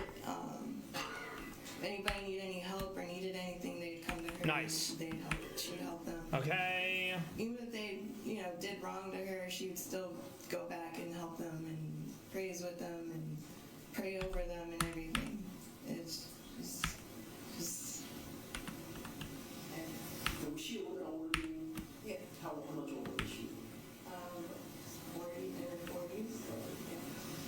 Did you think of her as maybe an aunt or a big sister? What was Big sister, yeah, she was like big sister. Like a sister and Not ideal, but now we have Zeba Striker left. So I never. Alright. We clicked right away. I don't know. We'd be walking out in the backyard, and she just would always try and talk to me. But I'm a quiet person, and I don't trust a lot of people. Yeah, that makes So sense. for me You've to been in open up and jail. trust I somebody, wouldn't want to it trust takes a either. lot. So. And obviously, they are in difficult circumstances. Yeah. She's just you getting through that. Yes, and she helped me a lot with my not my ideal. case, and I would help her with with hers too. We're both. Justice is not what it is. I don't know how. Bless you. We both helped each other out. I don't know. Ms. Danielle, I appreciate it. Thank you. Any questions, State? Oh, thank you, ma'am. I appreciate you. It wasn't clean, but we did it. Okay. Save. Then we want to go back to town to refill our vial. Yes, sir.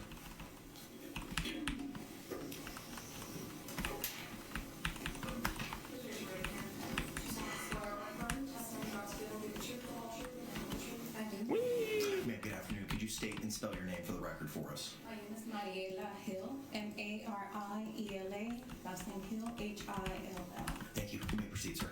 So briefly tell us a little bit about yourself. I met Sarah in jail. I spent 3 months in jail and went through a lot of unfortunate circumstances myself. Now, this was in Orange County Jail here in Orlando. Orange County Jail. And when would that have been? Do you recall the dates? Yes, it was April, from April to June. Okay. This is this guy. And did you All right. have a relationship with Sarah Boone over the course of that 3 months? Yes, yes. We met when I was moved to the B dorm, and I needed help with a form that I needed to complete, and one of the CEOs prompted to Let's see if we can make this work. And since that moment, we became really good friends, and she was. Oh boy, they did get stealth rocks off. That's gonna be a large pain. And loving not just We're gonna to me, pivot out. but to We didn't get to. Okay. And I have nothing but good things We're gonna go into to say Pangoro. We're gonna sucker punch. her loving heart Huge. and how deep her faith is. Ah, yes, the deep faith. And believing in just I'm very cynical. Bullet punch. Bullet punch again. Hell Steve, yeah. any questions? That's huge. All right, thank you, Ms. Hill. I appreciate it. The witness coming up is very cringe. Ms. Albert, good afternoon, ma'am. Can you hear me? This is Judge Kranick, and if you... So the gist of Miss Albert is she's a pen pal who reached out to Sarah in the last 11 months. Another person who commented on this, Natalie Lawyer Chick, pointed out that it kind of reminded her of the women or men who see people on death row and strike up like romantic relationships with them, get married. I think it's hybristophilia or something. And it's just really distasteful, you know? And then the fact that Sarah promised this person a kidney because they have kidney failure. So it's like, hey, I'll give you this kidney. Just say something nice about me. And if I get released, you'll get your kidney. You can, I would ask you to turn on your camera and unmute yourself at this time, please. Sir, how do I unmute my, turn on my... This takes a minute, so we're gonna skip forward. Your name for the record for us, There we please. go. Certainly. Lana, L-A-N-A, Albert, A-L-B-E-R-T. Okay. All right, Mr. Owens is going to ask you some questions, and if you could just answer them, ma'am, I would greatly appreciate it. Sir, if you can proceed. Nice. Do you have the ability to turn your volume down? Please, you're too loud. Yes, I just did. I can't hear you very well when I do that, though. You can't hear me? I can hear you, but very, very quietly. How about now? Much your honor for the privilege of speaking on behalf of my friend Sarah Boone. Knowing what I know about Sarah Boone, someone being like, my friend Sarah, like,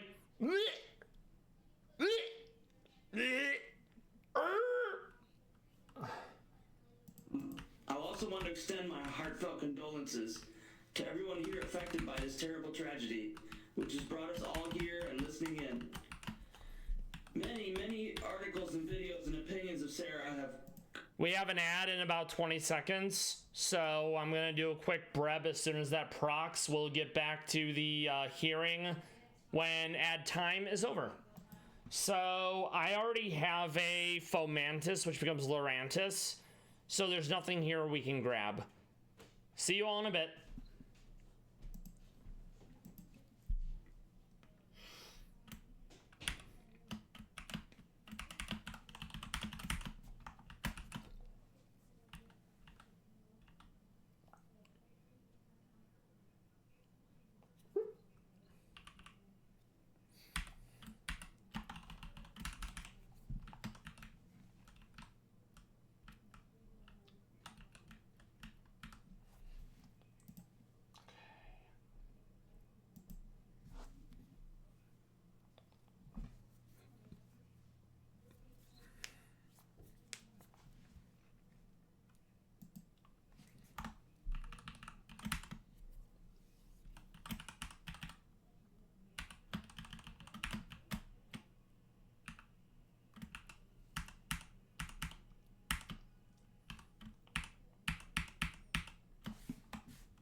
All right, meow, and we're back.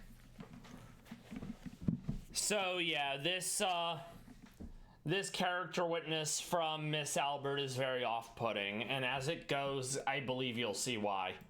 Or the evidence will show that you will see why.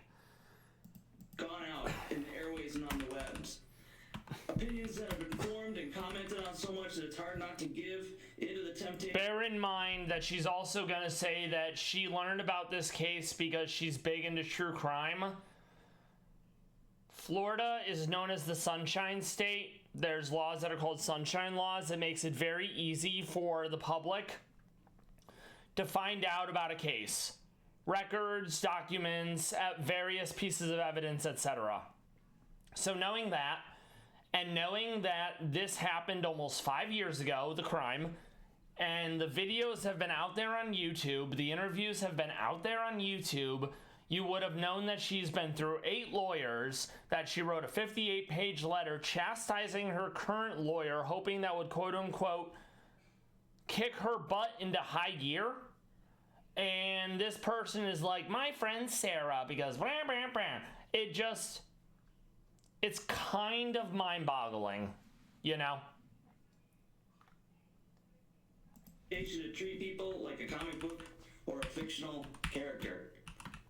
In the case of my friend Sarah, that's actually really annoying. Karen, I thought that would be and enough, things, TBH. They roll off the tongue with Okay. little regard to the humanity that is dismissed so flippantly. We're gonna U-turn out. And under a lot of circumstances, I was one of those people, as I have a love of true crime, and becoming friends with Sarah has shown me that there's a lot more depth to the people I see on the screen. I don't know about that. I'd like to share with the world and with the court about the Sarah Boone that I know.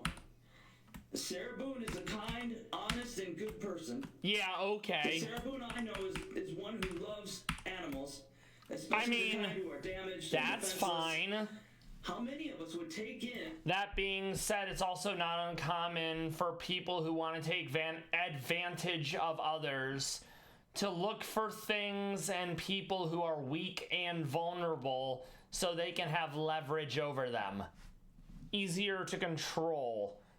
And the fact that Miss Albert is in end-stage renal failure, it's like, yo girl, talk good about me and I'll give you a kidney. I mean, she was never going to give her a kidney. But yeah, it's very obvious. And poor love for a hearing impaired and a sight impaired pair of dogs.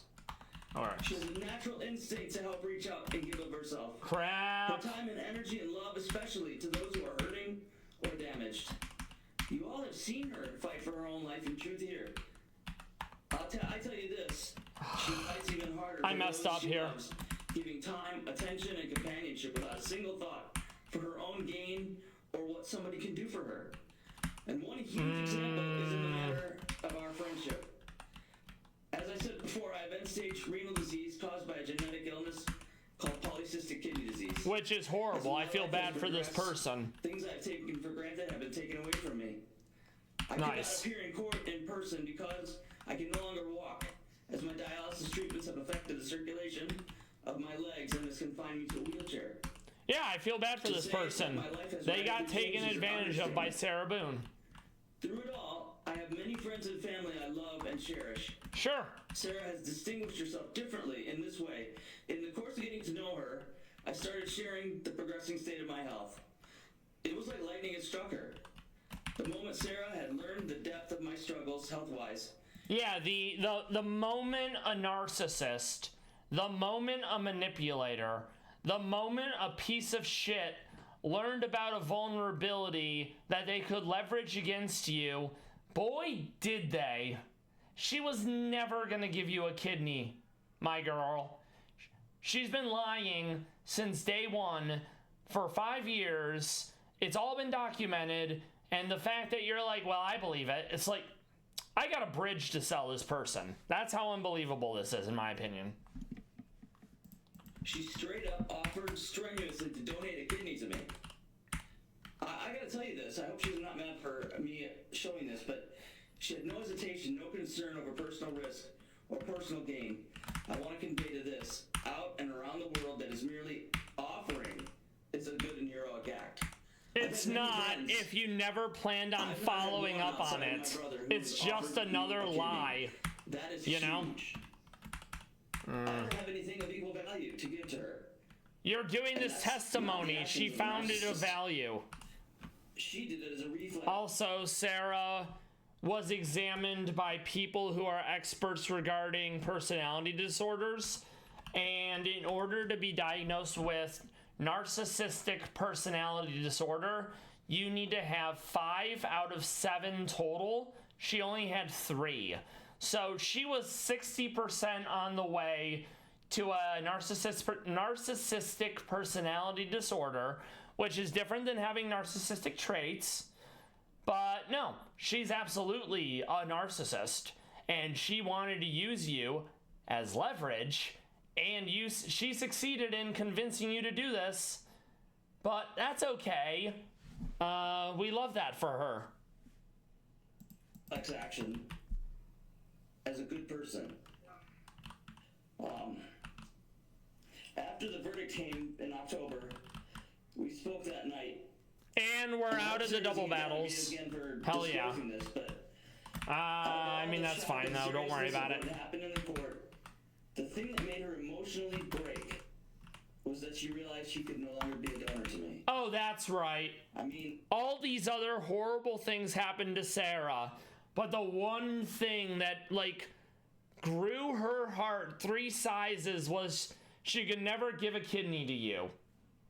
Okay. I was sitting there like, hey, you know, it's gonna be okay. But she was so broken up, she couldn't help me. Oh. That's a friend. Uh-huh. She is sure not, is. Nor does she come up anywhere remotely close to being a narcissist. 3 out of 5 indicators of a narcissist. Nope. Not even close. Like, all right. One more thing before I go. Also, this last bit about social media, Sarah Boone's been going on and on and on about social media, about it being organized crime, about it being a grand conspiracy, that everyone's conspiring against her, that the media tycoons have blood on their hands for besmirching her good name.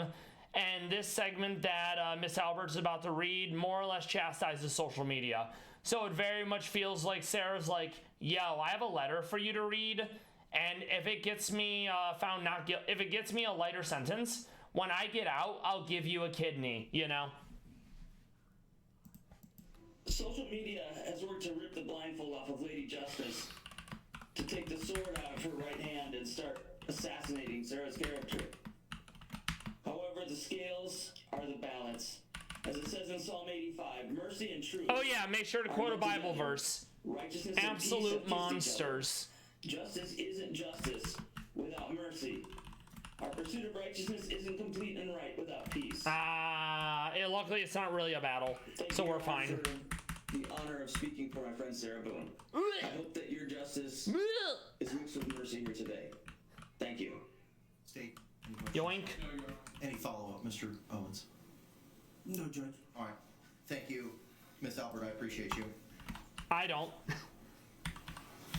Like to call Dr. Harper?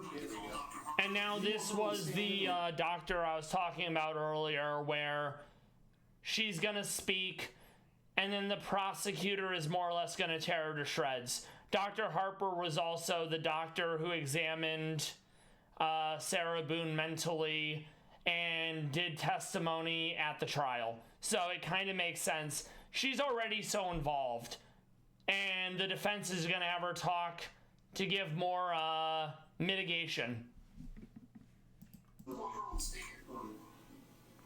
I'm okay with her on the stand. On the stand? No, she can be right there. Yes, sir. Be right there. Yes, sir. Okay, no fighting here. We got the fuchsia. Now we have access to bulk up and a bunch of other stuff, which is awesome. No, she'd be in the podium. All right, now we gotta fight Brendan because he gates the Safari Zone. Doctor, good afternoon. If you could please raise your right hand. Then we need to start rematches because you gotta rematch the first 3 gym leaders to fight Koga. If you could, Doctor, state and spell your name for the record. All right. Dr. Julie Harper, Julieharper. All right, thank you. Counselor, you may inquire.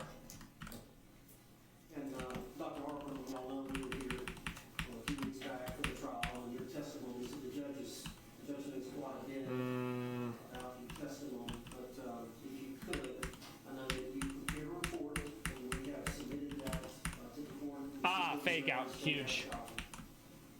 And I don't know if you want to refer to that or just speak on your own about Sarah Boone and what you needed to assess her, and then any opinions that you want to express. All right. I think that during trial testimony, I reviewed all the documents, excuse me, and all of the records that were available. They're documented in my report as well. In addition to the forensic clinical interviews that I conducted, I also have had the opportunity to talk to her brother, Philip Paulson, in the interim since the trial, and I included his information in my report as to her family background. Not all Pokemon have egg moves, and some are better than others. Yes, Shadow Sneak. Nice. What you uncovered maybe from the brother, whatever you think the board needs to hear this relevant material to his decision. We're gonna get ready for the Brendan fight. Referring to the summary section of my report, I'll keep it brief, but I'll outline the highlights that I feel like. We want to leave her the fire type to kill Metagross, so we get no stealth rocks. Early family life, in that she is the middle child of her parents' union, and that her parents did not have a happy marriage. They didn't provide an opportunity to have a good role model as to how to have a partnership. Poor family life. Yep. Let her go. She's innocent. Was born in close proximity to her youngest a lot brother, of people have not great family lives, and they don't go on to be murderers. That disrupted her attachment with her mother, some being close in proximity with her younger brother, whose temperament just seemed to suit a relationship with her mother better than her own. So ultimately, Miss Boone bonded with her father. Though he wasn't described by either child as an affectionate person, he was somebody that was there for her at sporting events and more of a primary parent for her in that way. His untimely death by heart attack during her high school years was marked by her brother as a turning point for her in how she was acting at home, her demeanor, her relationship with her mother took a turn for the worse. She was not coping well. She was using substances based on her brother. Where are you? And it is my opinion that early lack of foundational relations with her mom and not feeling very secure. And that doesn't make you a murderer. Destabilized her. That's a period of your life when you're leaving high school when you should have formed a very solid foundation to go out in the world. And I don't think that that's what she had at that moment. She bonded easily with Mr. Boone, and you can see that there are elements of that early difficulty with her relationships because she took on a parentified role, in my opinion, during that relationship. And therefore there's a power parentified in the sense that she literally controlled everything that George did. That's coercive control and abuse. That's not being parentified. Also, we have an ad break in about a minute, so we'll build the team for Brendan while I'm away. We'll come back and beat Brendan.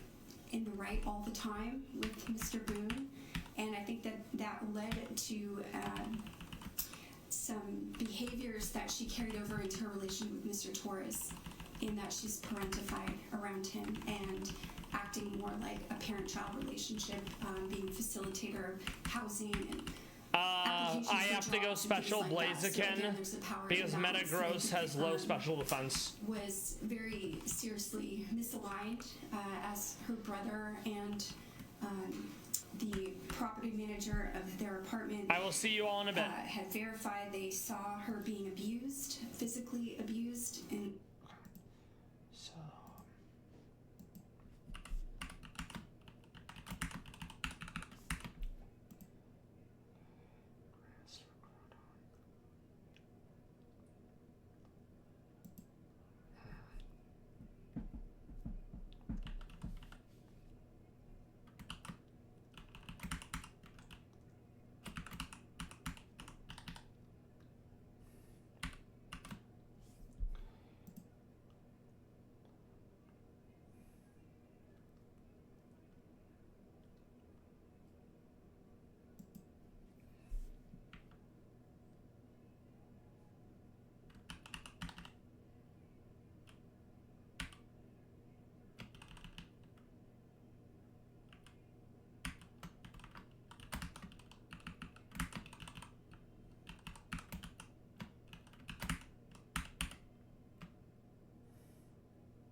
All right, and we're back, everyone. I'm setting up a Defiant past Simeon, who's a fighting type. Defiant is whenever your stats are low, your attack goes up, so close combat will proc that, and my attack will go up even more. So we're going to have close combat, we're going to have Mach Punch, we're going to hold a Chilean Berry, because the Chilean Berry reduces the damage from normal moves, so something like Boom Burst is going to be reduced. We're going to use that for Exploud. Because Exploud has Silk Scarf and Punk Rock, so Boom Burst is going to be giga damage.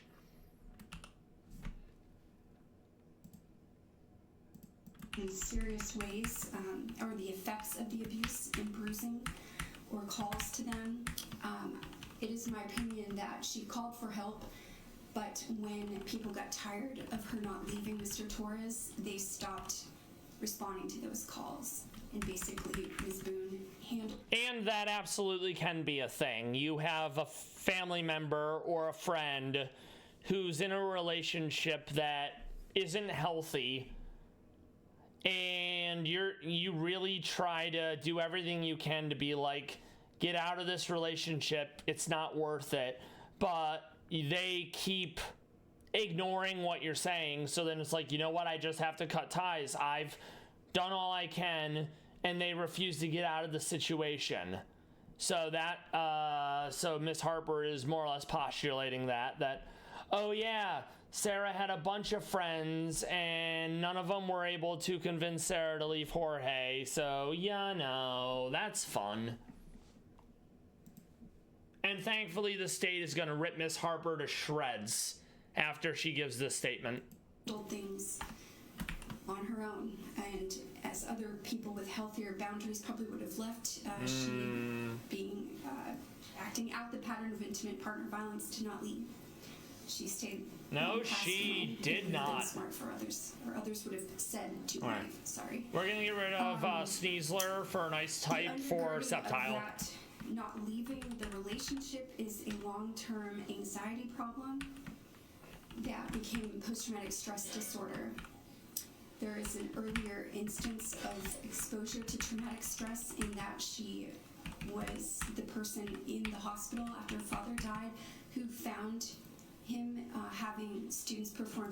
Another thing too, Sarah can absolutely be a victim of DV, and she can also still be a murderer. I mean, she was found guilty, so of course she's a murderer. But the point is, both people can be wrong, but the evidence has shown, as it led to this conclusion, that more often than not, Sarah was the aggressor, Sarah was the abuser, and when George would lash out, he would lash out in response to how Sarah's been treating him. CPR on his dead body, so that was an early exposure to high traumatic stress, witnessing that incident, and based on her brother's description, that was something that changed her. When a person is exposed to oh yeah, I saw people doing CPR on my dying father. I'm a murderer, you know? And like, come on. That might be an otherwise neutral situation. You tend to have a cascade. All right, Brendan, let's go. I'm gonna whoop your ass. And I think that ultimately, for her, as she succumbed to Brendan be craving the knuckle sandwich. Abuse from her partner became post-traumatic stress disorder. No. I do think that no, it didn't. Is a condition that is still existent even while she's in jail. It's something that she needs treatment for. And even if any of this were true, Sarah's been in jail for over 58 months. If she saw fit, she could have gotten treatment for PTSD and for the alcohol abuse, all sorts of things, and she's refused. Because in Sarah's mind, I did what I had to, I didn't do anything wrong, all y'all are the problem. And she's gonna talk soon. She very much blames everyone else. Because those triggers are unmitigated, meaning that she hasn't really had the kind of therapy to address them and reduce her adrenaline and anxiety responses. She could have. She chose not to. That's why it's a problem. Events that have happened to her. There you go. All right. Go team. Respond to post-traumatic stress disorder clinically by using antidepressant therapy and that would be something that could assist her ultimately. No in stealth reducing rocks. symptoms if she Huge. had counseling and antidepressant therapy. Now, Dr. Harper, I know you testified in the trial that, in your opinion, she suffered. If it goes scale shot, I'm in trouble. Let's hope it doesn't go scale shot. That's correct. And I understand that Subtiles 4 times week, so that was huge. intimate partner violence, which is maybe the same thing, but there's a complex. Let's get the mock punch in. That's like okay. Palma, we're going to fake out. Gardevoir, traced Iron Fist. Thankfully, that doesn't really matter. So, intimate partner violence is not a diagnosis. We're gonna give her a fat It's a ooh-woo pattern nuzzle of because events paralyzed. that occur between two partners in which the power dynamic is altered by the physical abuse or behaviors that are controlling The 4 to the point times. that I hate someone's it. Safety is threatened. I'm silly. It's common for victims of that to have a complex mental health condition, often including depression, anxiety, and substance abuse I problems. goofed it. And what might be substance abuse to cope with the problem, like numbing oneself, will sometimes result in its own diagnosis.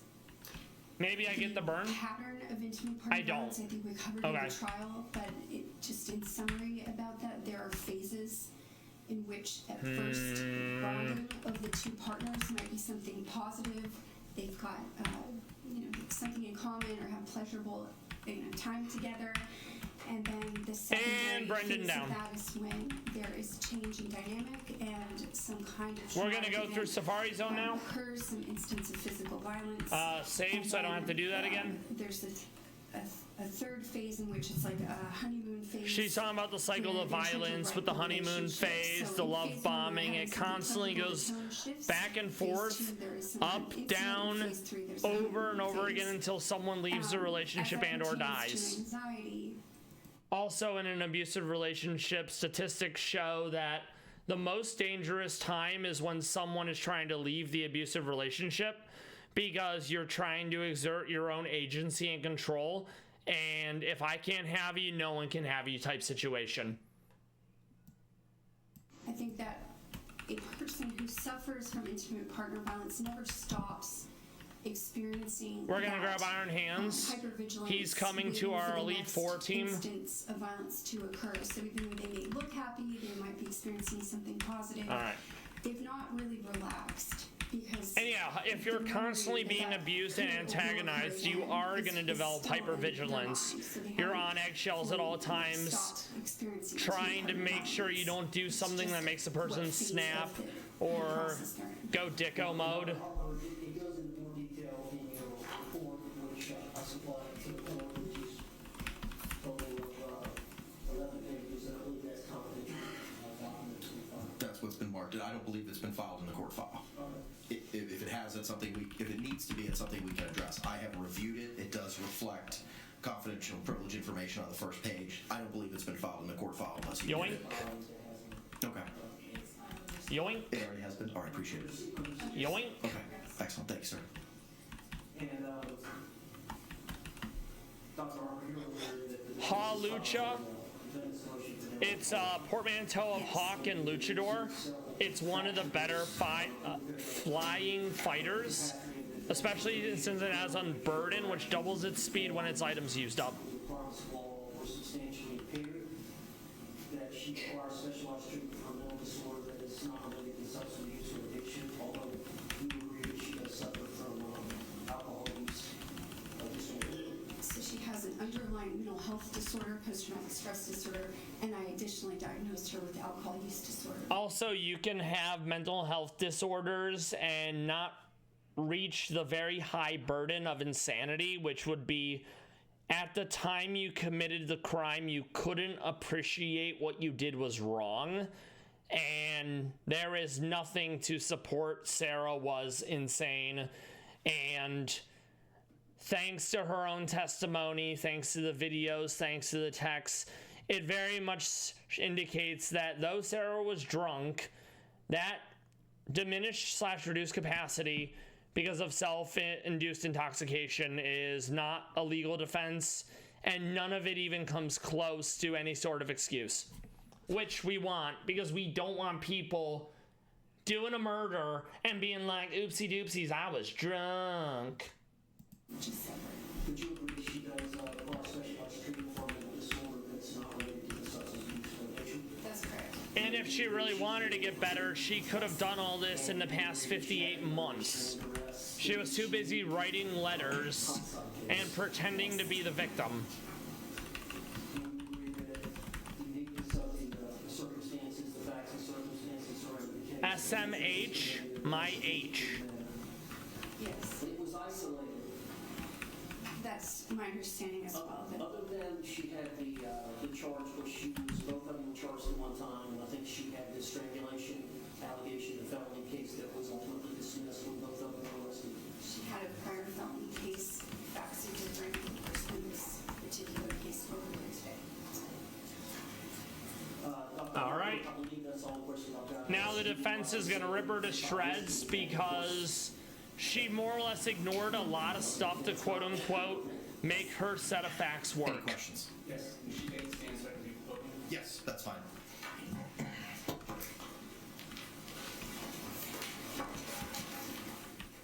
Yoink. Finally, surf and Orisphere, but we got to do gym rematches to beat Koga. In pages 1 and 2 of your report, you go through the sources of your information, correct? Yes. And that would include 8 interviews that you had with her from the course of August of 2020 through September of 2024, correct? There were 9 interviews, but 8 dates of service are lit. The issue with those 9 interviews with Sarah, she's self-reporting. She's on trial for murder. She has a vested interest in the outcome that she wants. So of course she's gonna self-report in the most favorable light to her. That's a huge problem. If you are gonna have any form of self-reporting, it needs to be corroborated by other people who have no vested interest in the outcome. And that's what the state's gonna touch on. Listed. You did the Miller Forensic Assessment of Symptoms Test, or MFAST. That's right. Inventory of Legal Knowledge, ILK. That's right. Clinician Administered PTSD Scale 5 examination. Yes. You consulted with her attorney. Yes. Videotaped interviews Yoink. From this court case number of Sarah Boone, interview part 1 and 2. Abraham Moreno interview. Slitherwing, Brandon hell yeah. Motes interview. Brian Boone interview. Juan Torres interview. Brandon Motes and Melissa were Sexton neighbors. interview, correct? They heard Yes. noises, You reviewed autopsy shouting, photos. etc. You reviewed some of the digital forensic exhibits, including an Apple iPhone XS and a Samsung SMJ 327 T1 photographs from those 2 devices. Yes. You reviewed Bates stamped discovery pages 1 through 413. That's correct. The crime scene photos are photos of scene taken on June 19th of 2020. Yes. Aspire Health records. Yes. And who do those pertain to? Aspire Health records are for Sarah Boone. Florida Hospital Medical Group records. Yes. And who do those records pertain to? That is also for Sarah Boone. And Aspire, is that a mental Something health nice treatment about the facility? Safari Zone in Rad Red, they made it so it's like a normal zone. You don't have to deal with rocks and food. No step timer either. And it is routine and common in the practice of forensic psychology or psychiatry to rely on the records of other such practitioners. Yep, sure As a is. source of information, sure. You reviewed the deposition of Dr. Tanya Warner. I did. You reviewed the trial testimony of Sarah Boone, Brian Boone, Dr. Michael Brannon, Dr. Tanya Warner, correct? Yes. The Sure jury voted did. 10-25-24. Yes. Witness list notice of filing amended. I'm Yes. bad at backtracking.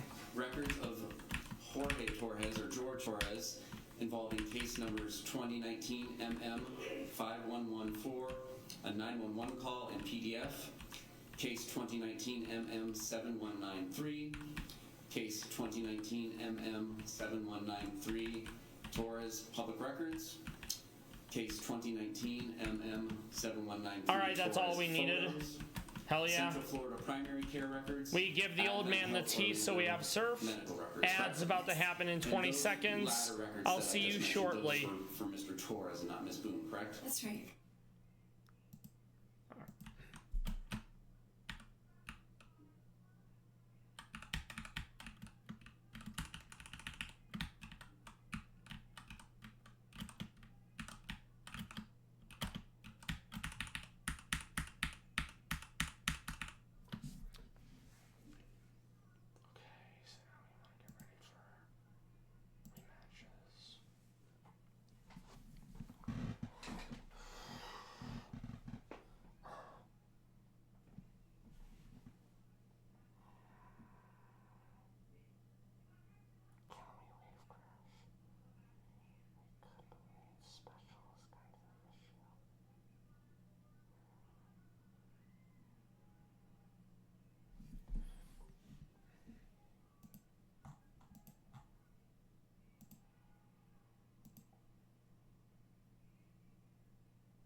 All right, Meow, and we're back. Great Tusk leads with Stealth Rocks for Brock rematch. That's going to be difficult because I don't have anything that realistically is going to be able to do enough damage to Great Tusk. There's not a lot of special fighters. I legit may have to go Komo with a special, with a hidden power of one of the typings, and then basically hope that's enough. I can also run Defog, which is not a bad one. The issue with Defog is flyers are weak to rock and fire's weak to rock. So this is going to require some work, to put it mildly. Okay. Then you reviewed Sarah Boone written correspondence, Sarah's listing of domestic violence incidents, Sarah's writings regarding missing days of work and Baker Act, and a 74-page life story. That's right. And then case 2018 CF 10573, public records and photos. Yes. And a telephone interview with Melissa Sexton, the property manager, which you conducted on October 1st, 2024. Yes. She's looked at a lot of evidence on November 26, 2024. And that's going to come up shortly. Where has Ms. Boone been housed and living since February of 2020? At the Orange County Jail. And does the Orange County Jail provide mental health services to inmates? It does. And you already testified you would routinely, as a forensic psychologist, review records kept of psychological or psychiatric treatment of a patient or a client, correct? Yes.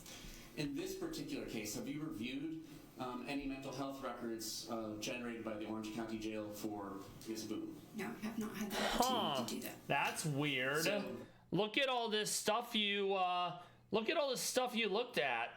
Huh. The records of Miss Boone, though, while she's been in jail for 58 months about mental health, you just so happened to not bother to look into those? That's kind of interesting. I wonder why. For the last 58 months or so, if she was being seen by the mental health treatment staff at the jail, you have not reviewed those records. That's correct. And they are overseen at the jail, in the Orange County Jail, by a psychiatrist. Are you aware or not? If the person's level of mental health intervention deems them eligible for psychiatry, then they will. And any diagnosis or lack of diagnosis that they have had during the course of the last 58 months, you are unaware of because you did not review the records. That's right. I don't have any other questions. Yeah, that's really convenient. No, Judge. All right, thank you. One question. Dr. Harper, I didn't ask you to review those records, did you? No. Thank you. We're gonna use Lucario, I think.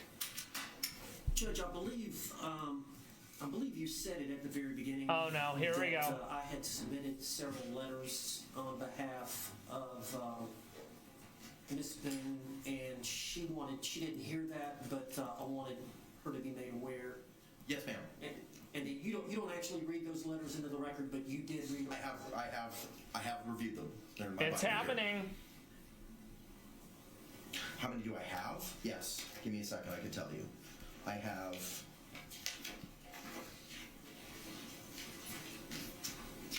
Okay. We can make that work. We're gonna use Lucario six to handwritten deal letters. with Great Tusk. First one is 1 page. Second one is 2 pages. Third one is 1 page. Fourth one is 2 pages. So these are gonna be things that Sarah Boone wrote down that she wants to tell the court and the judge and everyone else. You don't have to say anything. This is sentencing. You don't want to do anything that would make the judge more inclined to give you a harsher sentence.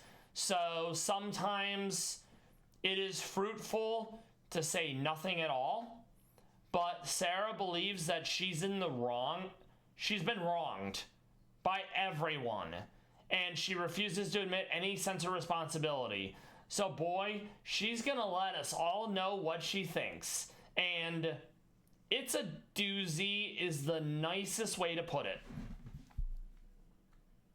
Fifth one is 2 pages. Sixth one is 2 pages. I have a typed letter from Diane Smith, the assistant chaplain. I have another typed letter from a Nicole Ray. A typed letter from a Stephanie L. Okay. A typed letter from Philip We gotta Paulson. do some work on Lucario. An email from Lena Albert. And 2 pages in length. And a 2-page email from a Danielle Parsons. Thank you. I Yes, need sir. a priority Judge, I would like move. to call Sarah Boone. You may proceed. Actually, I have back wave, never mind. Yes, please. All right, here we go. You don't have to take the stand in your own defense, and it's usually not a good idea. Especially since she's gonna basically tell everyone they're wrong, we're the problem, and she's God. Ms. Boone, you can be seated. You've been previously I hate sworn. this, but I love it at the same time. It's like a train wreck. Okay. You may inquire, sir.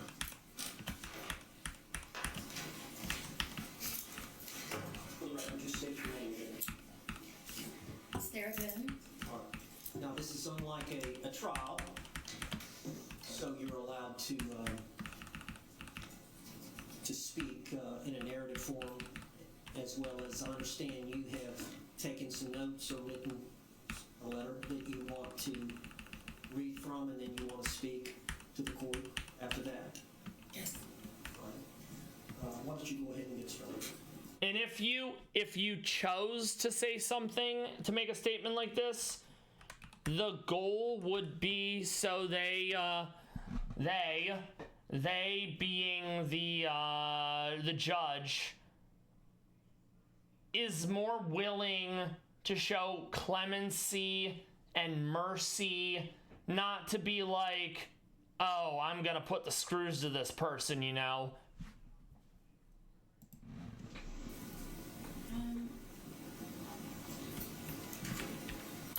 is actually an edited version of.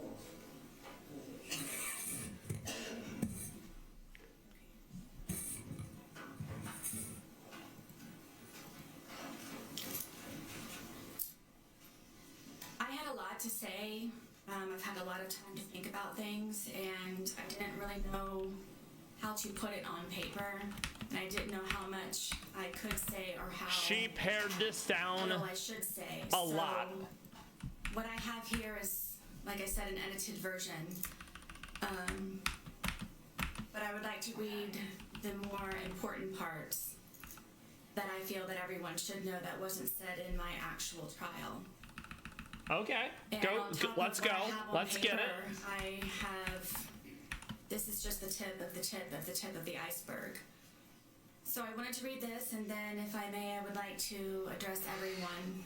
Please no. In my Please no. apology Do not address. on top of my statement. So far it sounds like an apology. Let's see if it actually turns out to be an apology. Kintu Suguroi is a kind of Japanese ceramic style.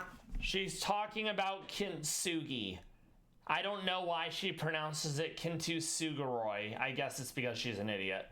But she's gonna talk about kintsugi, and then she's gonna go on to talk about how she's kintsugi. Let's go. Let's get it.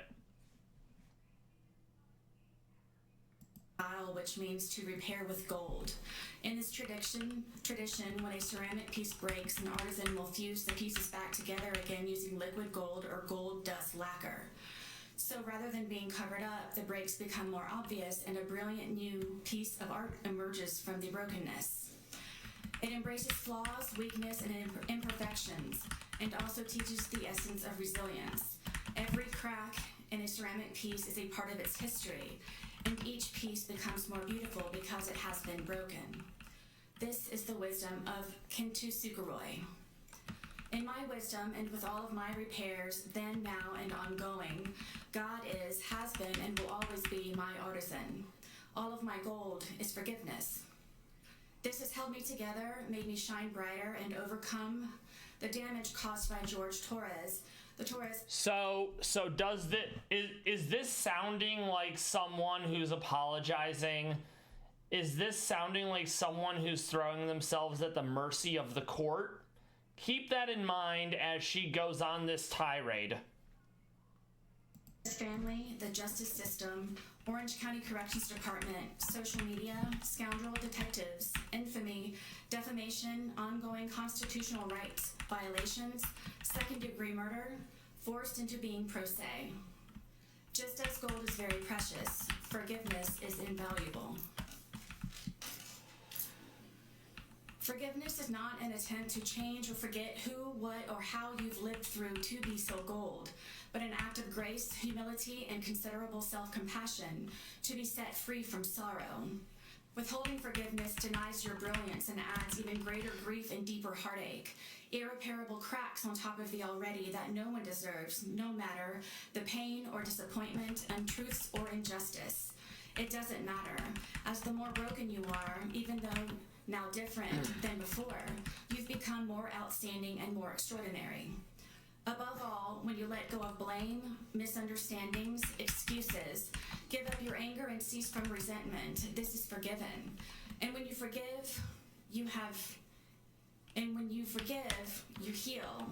And when you heal, you move forward.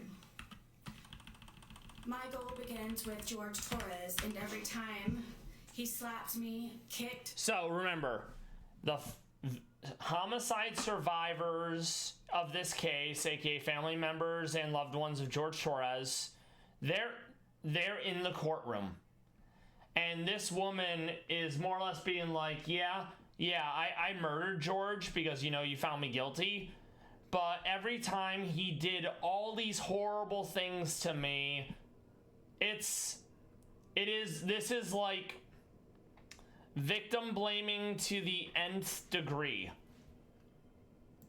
Punched, spit on, raped, stabbed, choked, laughed at, pushed, pulled, dragged, whipped, tripped, stole from, lied, terrorized, threatened, humiliated, forced, degraded, made me cry. Every time he tried to end me, defeat, or destroy.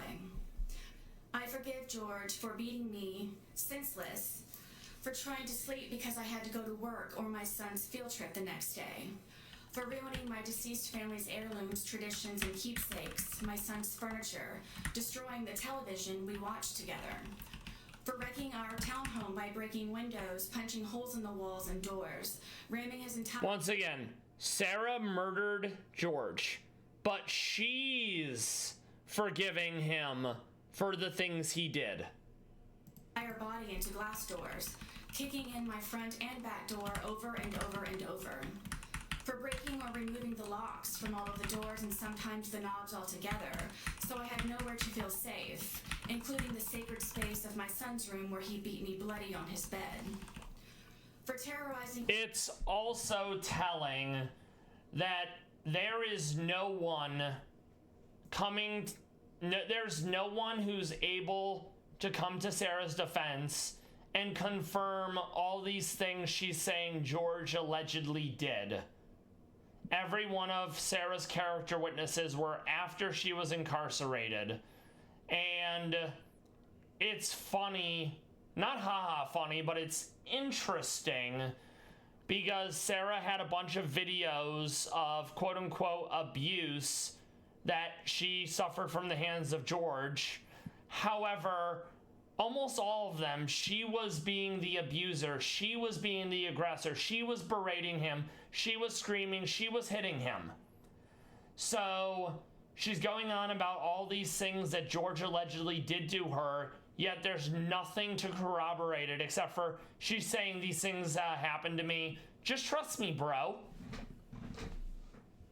And threatening my blind and deaf dogs by leaving the gate open I built to keep them safe, telling me he hoped I'd find their bloated dead body in the pond or scrape the remains off of the pavement, for kicking them off of the bed and throwing across the room because they were trying to protect me, for threatening to make me unrecognizable to my son by breaking all of the bones in my face, like his brother Moses did to him after he kept seeing all of the bruises from George beating me, like all of the times their father beat their mother, for all of the drunken rape. And it gets worse.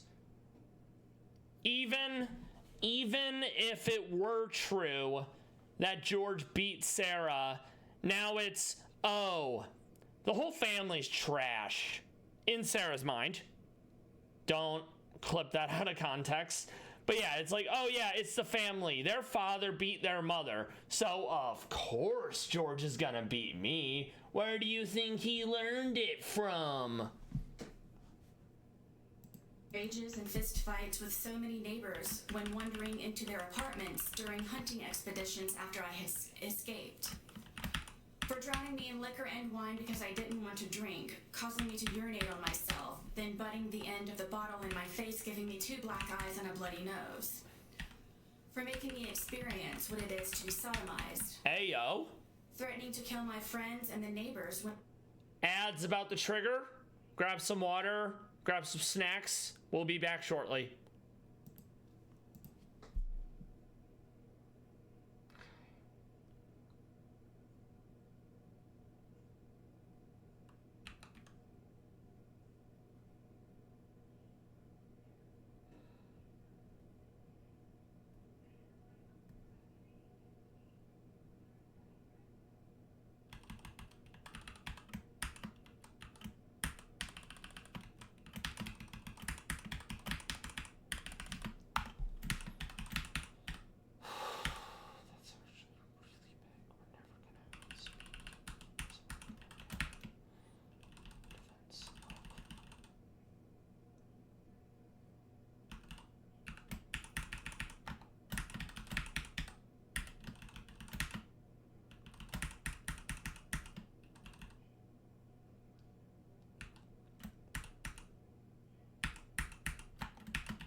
All right, Meow, and we're back.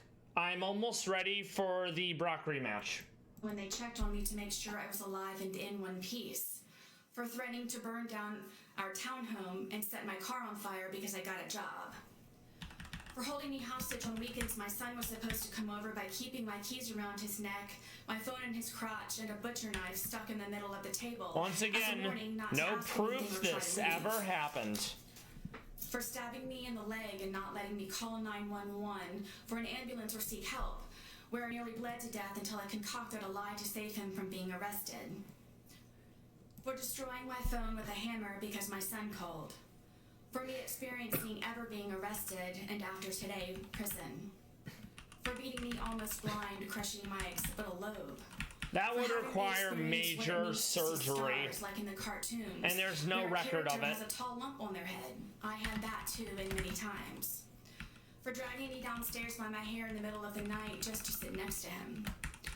For taking my car driving drunk with my debit card to buy more alcohol while I slept, even after I kindly explained the importance of my car, to take my son to school foremost, me to work, and he to his batterers intervention classes and probation officer Sarah meetings, can't do anything where I would be forced to sit for hours in the parking lot waiting for him.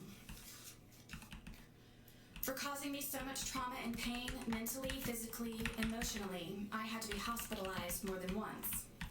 For destroying my reputation and integrity. You did that Scarlet Letter. To yourself, Sarah. Not letting me feel safe to live, talk to other people, spend time with my son, have a job, friendships. Simply go to the bathroom with the door closed.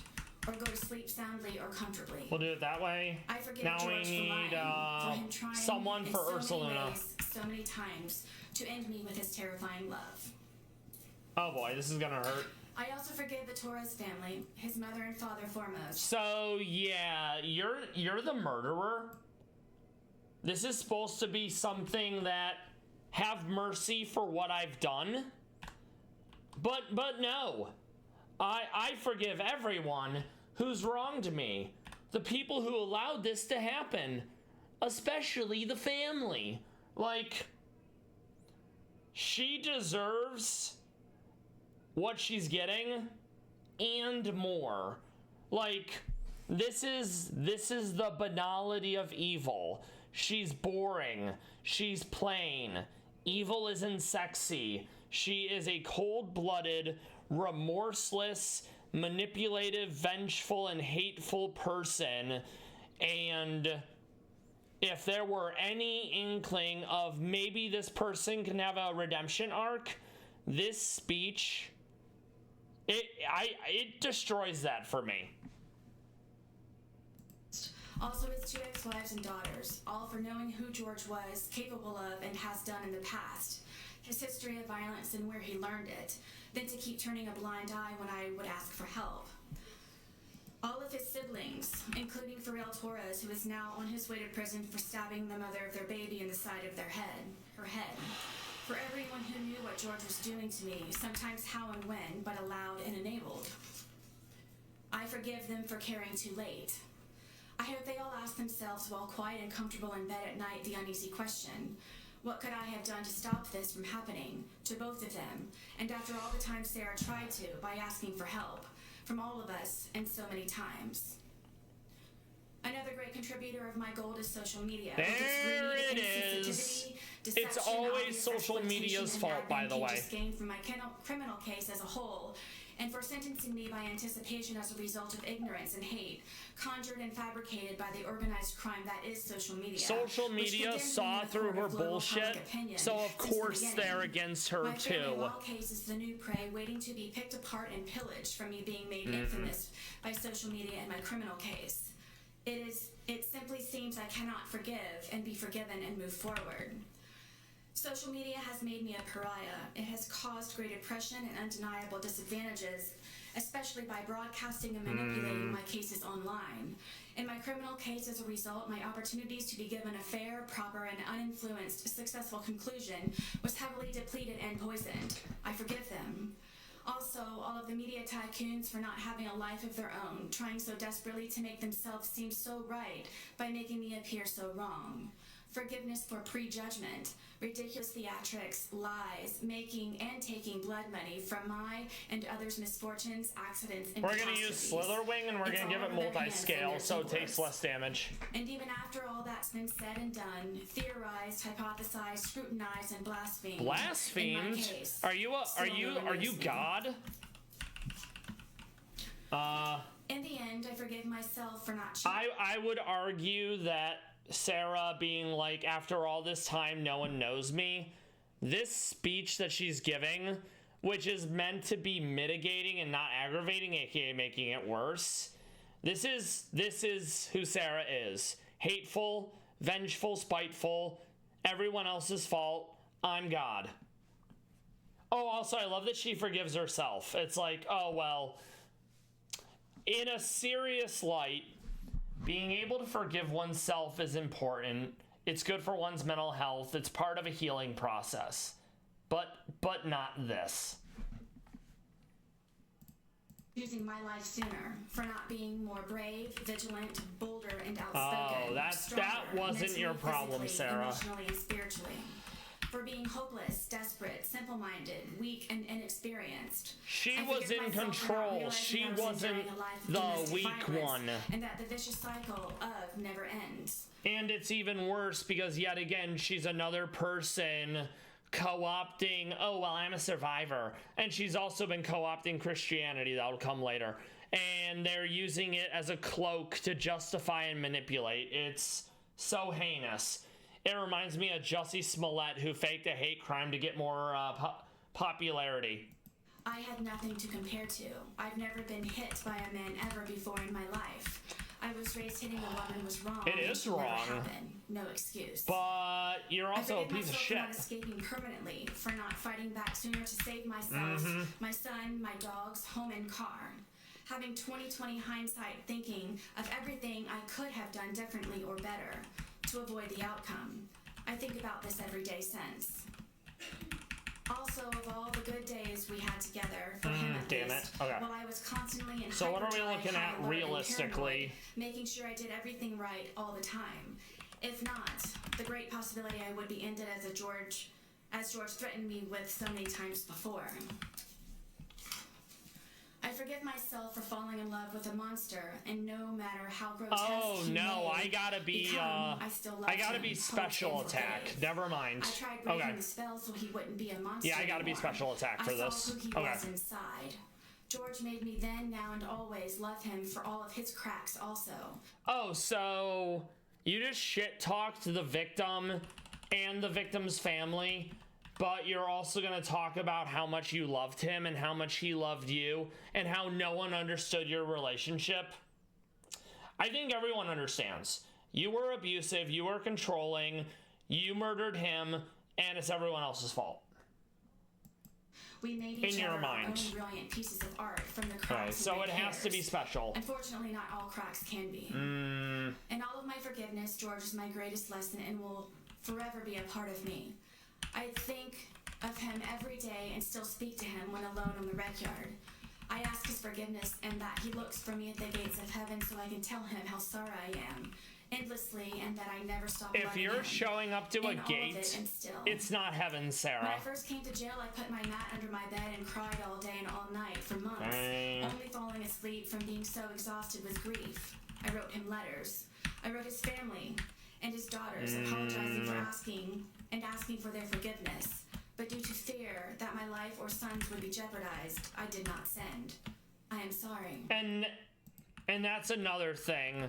From the get-go, Sarah's been like, well, I want to know what you're going to tell the Torres family because my life's going to be in danger. They always called me a blue-eyed white dragon, and they hate me, and they're going to try to kill me. So this is just the narrative of everyone's against Sarah. She's the victim, you know? She's just misunderstood. I cannot begin to fathom any of their grief and sadness. Please forgive me. And now she's asking for forgiveness after she blamed him for everything. Seeing my stab wound especially every day especially. It truly reminds me that all I really did live through. George haunts me. He is everywhere. I believe she wears that stab wound like a badge of honor. In my heart, I know I he hate is it with me so and much. understands that this tragedy was not intentional. Once I know again, not everyone here is family intentional. foremost. She's been I saying didn't not mean for this intentional to since the happen. beginning. Please wholeheartedly But then when she know had to say it was that self-defense, and always, it I is would never. intentional. Forgive She me, would also, George. she's been saying I Forgive would me, never for a Torres long time family. too. Forgive me, Judge Cranick. To the entire planet, please forgive me. I graciously and humbly ask for consideration for forgiveness to the extent The entire planet, by the way. I don't think people in other countries really give a shit. Like, she's talked about how she gets letters from people in Australia and other parts of the world, but I don't think Bangladesh, I don't think your average person, the average person in the US probably doesn't even know Sarah Boone because they don't watch crime coverage on YouTube. So, once again, overinflated sense of self. extended instead of judgment, for reconciliation and restoration for all of us to move forward. Okay, so My apology is profuse good. and ceaseless. Allow me please to brush off the muck, wipe the blood off of my face, and fix the cuts Good. in my skin. I ask for Good. understanding in what really happened and Good. for how long. Yes, what for second really chances, happened. repentance and redemption, to advocate for all domestic violence survivors, to help them overcome, heal, and still hope, always, to make their voices heard, to confidently walk with all of their scars on the outside and the inside, to help them not ever become a casualty of domestic violence as so many others, to stop the abuse and maltreatment before it's too late. There is always hope, and you can survive. In my soft-spoken conclusion, I ask this. Would I be the darling mother, celebrated All right, one let's of the take on year Brock. if it were I who died? How many daughters, mothers, sisters, aunts, grandmothers, nieces, and friends have been... Once again, co-opting the plight of actual abuse victims. She was the aggressor. Not to say she wasn't also abused, but she was found to be guilty of George's murder. She is objectively the abuser. But it's like, oh man, if George had killed me, would people be like, oh my god, it's so sad that she died, when there's no evidence to the contrary? Because they did. I am a survivor. Learn to do good, seek justice, rebuke oppressors, defend the fatherless, quote the Bible. plead for the widow. Lori As a young Vallow, 17, she did the exact same thing all after she was found encompassing, guilty of murdering protect the her abused. children. Alright, save again. She also has a statement to give the victims, which is further insulting. Gathering your thoughts, did you want to make However, we learned, because Peter Tragos of Lawyer You Know, he was in the gallery when this sentence happened. The Torres members, they walked out as soon as she started talking, so they didn't have to be further insulted, and I love that for them. an oral statement? I do. All right, would you do that? Alright, let's go, Brock. Yes, please. My statement, my verbal statement, is primarily to the Torres family, to the judge, Crap, I wasn't fast enough. to his daughters. That's a problem.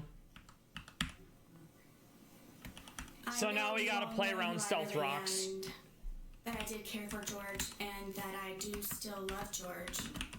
I know you know that we had very many good days. And The burn. You hate to take see it, offense to the truly. statement of being said that this is just for a moment. Nice. Right Arcanine now, down. with me here in the courtroom in front of you all, this is just for a moment. But the moments before that, in order for me to be here, He outspeeds, so I gotta get some chip damage in with Aqua Jet. endless. It's everlasting. The scars that I have on the inside, Yeah, not ideal. my outside scars have Okay. healed, except for my stab wound. But this has changed me as a person to We do see things outspeed. differently and to understand things differently and to Alright, now comes Como. not be weak. Omastar.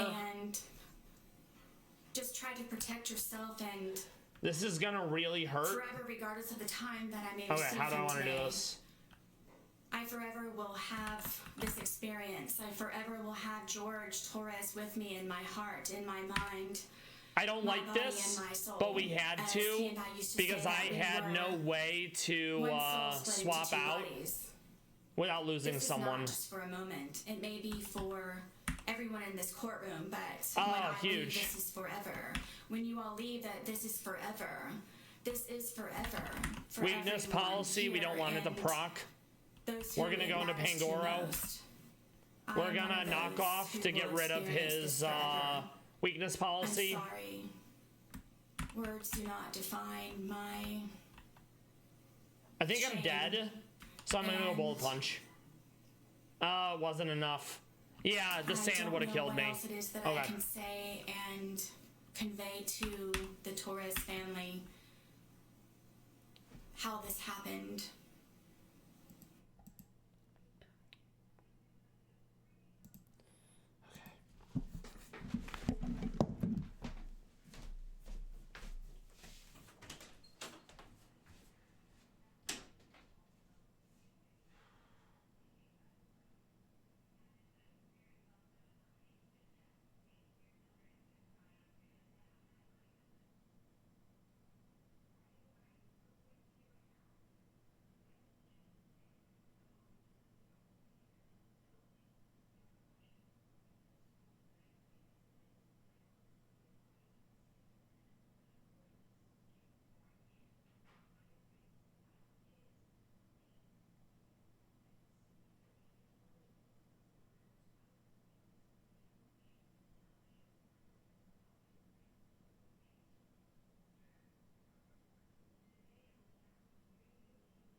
All right, Meow, and we're back.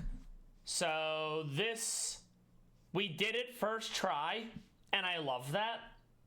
So now we're gonna be off to Misty rematch. That will give us enough time to wrap up this video. We're also gonna look at some Palace Cats real quick, because we haven't done that yet. So this is... I do not know how to say that name. Let's find out. It is certainly a name. I'm gonna say it's Najana. And they lived...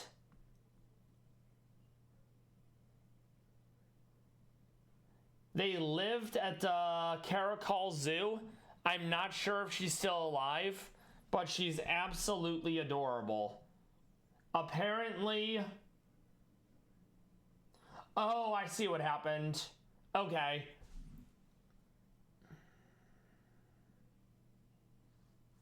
Oh, that's such a wholesome story. So she was found by people. They more or less nursed her back to health. Then they released her back into the wild in Kyrgyzstan. So I love that. Yumi, I hope you're doing well. Thank you for stopping by. We're finishing up the Sarah Boone sentencing hearing. She's more or less been like, I forgive you, Jorge, for beating me. I forgive you, Jorge's family, for not doing more. She's in no position to be saying any of that. She's the murderer. She needs to be throwing herself at the mercy of the judge, not blaming everyone else and saying she forgives them. I'm not doing bad. Yeah, it's disgusting. It's still happening, but I wanted to take a short Palace Cat break. I'm glad to hear you're doing well. I'm stoked that you're doing well. Absolutely a victim blamer. But yeah, she's real cute. You got the orange around the peats. You got the orange around the mouth. The adorable little tail. Here's some more pictures of her. So this is my stab at it. I'm gonna say it's Najana because there's no pronunciation guide.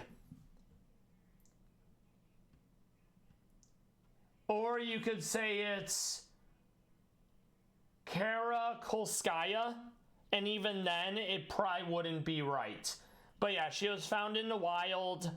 People took care of her, then they re-released her back into the wild.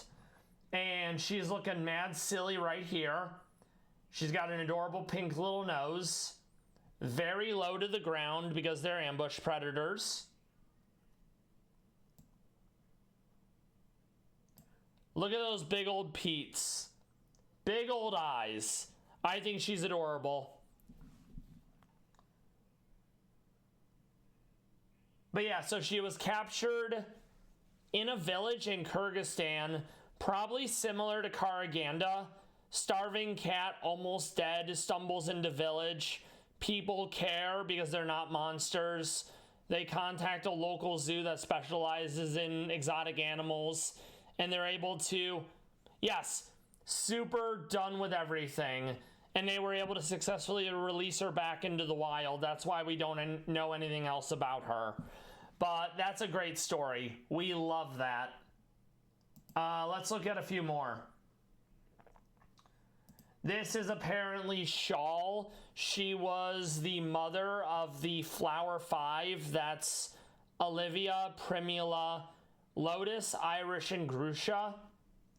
They were born in Saitama Children's Zoo in Japan. Sadly, Shawl died like 2 weeks after the kittens were born, so all the kittens had to be hand-raised. The Flower Five were the children of Shal and Lev. Yeah, I fucking hate it. That being said, all the Flower Five are still alive to this day, and we love that because they're absolutely adorable kittens, and some of them have gone on to have even more kittens. Yeah, Oscar and Tabby gave birth to Shal. In Japan, they don't have the L, so it's Shar. Shar was born of the litter of Haru, Saral, and Boar, aka Bull. I believe Saral has passed away, sadly. I think Haru's still alive. Honey is still alive. The children of Shar, once again, the Flower Five, Lotus, Irish, Grusha, Olivia, Primula. Primula gave birth to kittens this year. I don't know if Grusha has any offspring. Okay, on average in the wild, 6 years, give or take. In captivity, about 12. So, for example, Karaganda is 14. Bull, Lev, and Polly are all at least 10. Tabby is at least 16. She's the oldest known palace cat in captivity. So yeah, you can look at the genealogy. It's really neat. So you got Oscar and Tabby gave birth to Shar. Bayar and Lala gave birth to Tabby. 2 unnamed palace cats gave birth to Lala. Then you can go descendants. It's very cool. Yeah, Grandma Tabby. She has given birth to many palace cats, and she is still alive to this day. I actually have a picture of her smiling that I think was taken relatively recently. Let me find it.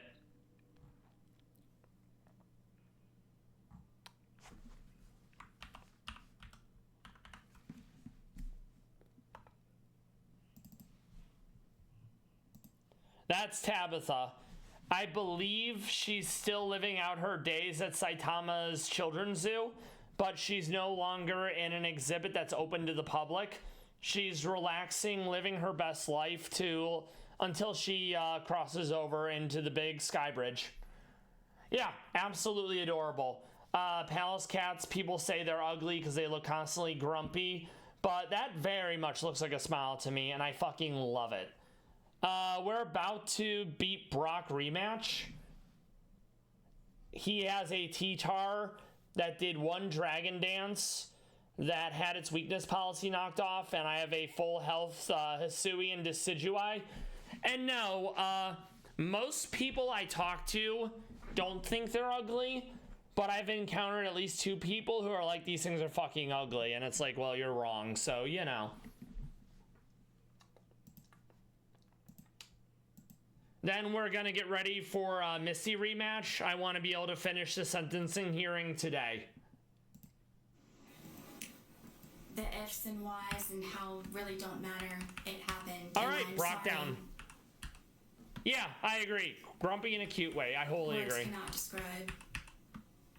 And I hope that everyone can forgive me, the Torres family most of all, and his daughters, because I know what he meant to them. And I don't think that anybody ever understood what he meant to me and I to him. And I ask for forgiveness. I have just 1 or 2 questions, if you don't mind. Yeah, she's a fucking monster. You can keep going if you want, or not. But this is a unique case. We're prepping for Misty now. What's so unique is that you were in jail for 4.5 years prior to She was in jail for 4.5 years because she kept firing her lawyers. When you were brought up as a child, that you did have some spirituality in your family. I hate this so much. Yet another piece of shit talking about how close she is to God now. Did you have a chance during the 4.5 years to look back at your spirituality? Absolutely. You know, everyone's supposed to...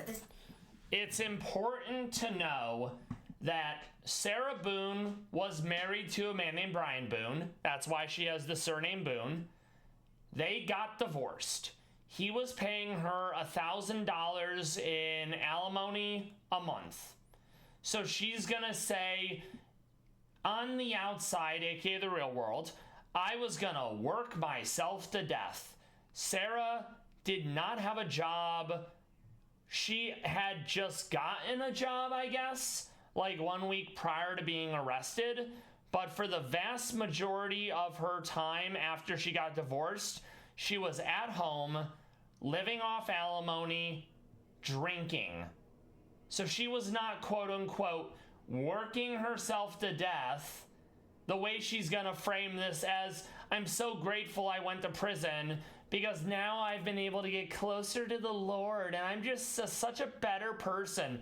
After she spends almost 30 minutes saying, you all are the problem, you knew George was abusive and you failed to stop him, and I forgive you for you wronging me, despite me being, yeah, it is such BS. It absolutely is hogwash. And it's offensive as fuck. This is one of the worst experiences of my life, and it's actually been one of my greatest. If I were not beaten to death, I was going to work myself to death on the outside, and I never had time to get back into my Bible and to pray and to be with the Lord. And I, being here incarcerated, have had time, of course, to get closer to God, to reacquaint myself to Him, and realize what it's all about. This is all temporary, and when I say temporary, I don't mean by being set free in jail or from prison or wherever else. It means... So, I don't buy into body language analysis. It maligns people who are neuroatypical, and just because you're acting like a silly goose and you're nervous, that doesn't mean they can convict you of a crime. But something I know people who like to look at body language analysis, they will often point out things like the rapid blinking, looking up and to the left because it's meant to be indicative of something, crossed arms or like hugging yourself.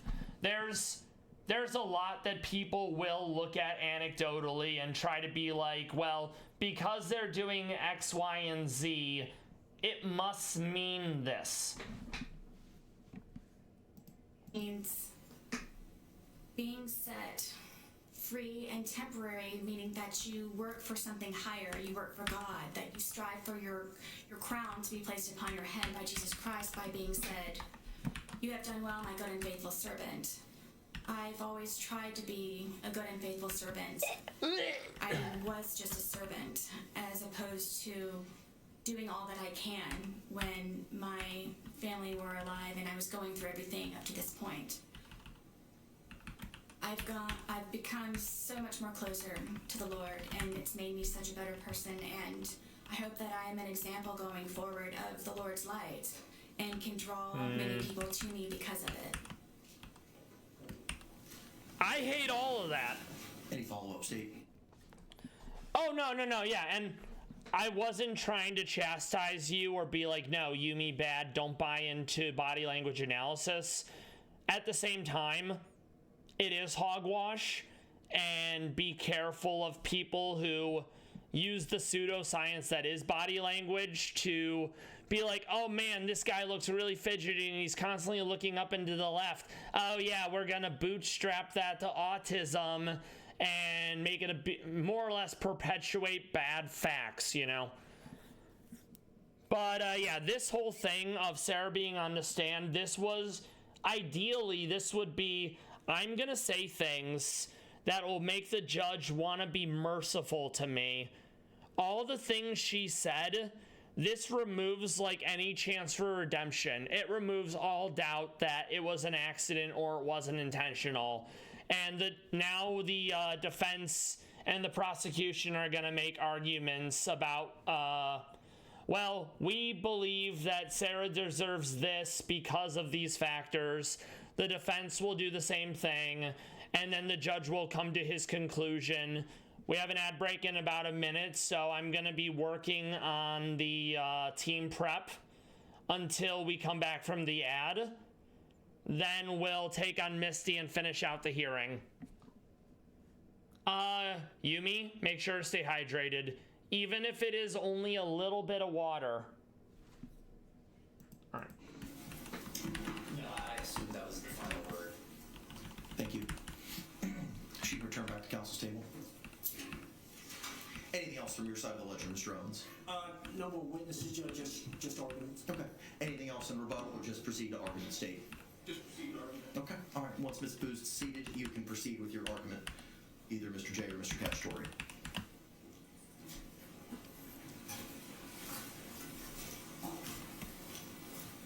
You may proceed, sir. Ad is about to trigger. I will see you all in a bit. I'm going to start my argument. Okay.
right, and we're back. We're almost ready for Misty. I just need to sort out like one more Pokemon. By what I anticipate, Mr. Owens will bring up in his presentation regarding the plea offer in this case. That she was offered the resolution of this case of 15 years in the Department of Corrections to begin with. And yes, up until trial, Sarah was like, yo, plead to manslaughter, aka a lesser included charge. Some states are allowed to be like, okay, we're prosecuting you for first-degree murder, but we failed to prove that case because the jury decided they couldn't find you guilty of it. So instead, they're allowed to convict on lesser included charges like second, third-degree murder, manslaughter. They all have differing degrees of crime. So something like third degree, the reasonable person, if they do this thing, they would know that it could result in someone's death. Versus something like first degree, they intentionally think about murdering someone. They do some sort of pre-planning. They try to get away with it, etc. They don't have the facts for first, but they can win second every day of the week, and that is evidenced by the fact that they did find her guilty of second-degree murder. So yeah, she could have, with the almost 5 years time served, plus you have to serve 85% of your sentence, Sarah realistically could have been out in 7 years on on manslaughter. But she doesn't want to accept responsibility. She's the victim. She didn't do anything wrong. I'm gonna force this to go to trial, re-traumatize all the homicide survivors. Oh, welcome back. I was just talking about how Sarah could have taken a plea deal and she realistically would have served 7 years in prison on manslaughter. But because she sees herself as, I'm the victim, I didn't do anything wrong, of course she was gonna carry this to trial. And now you're gonna have the state and the prosecution, aka the prosecution, and the defense give arguments as to why they believe Sarah deserves what they want her to get. Also, what kind of tuna sandwich? I hope it's hella good.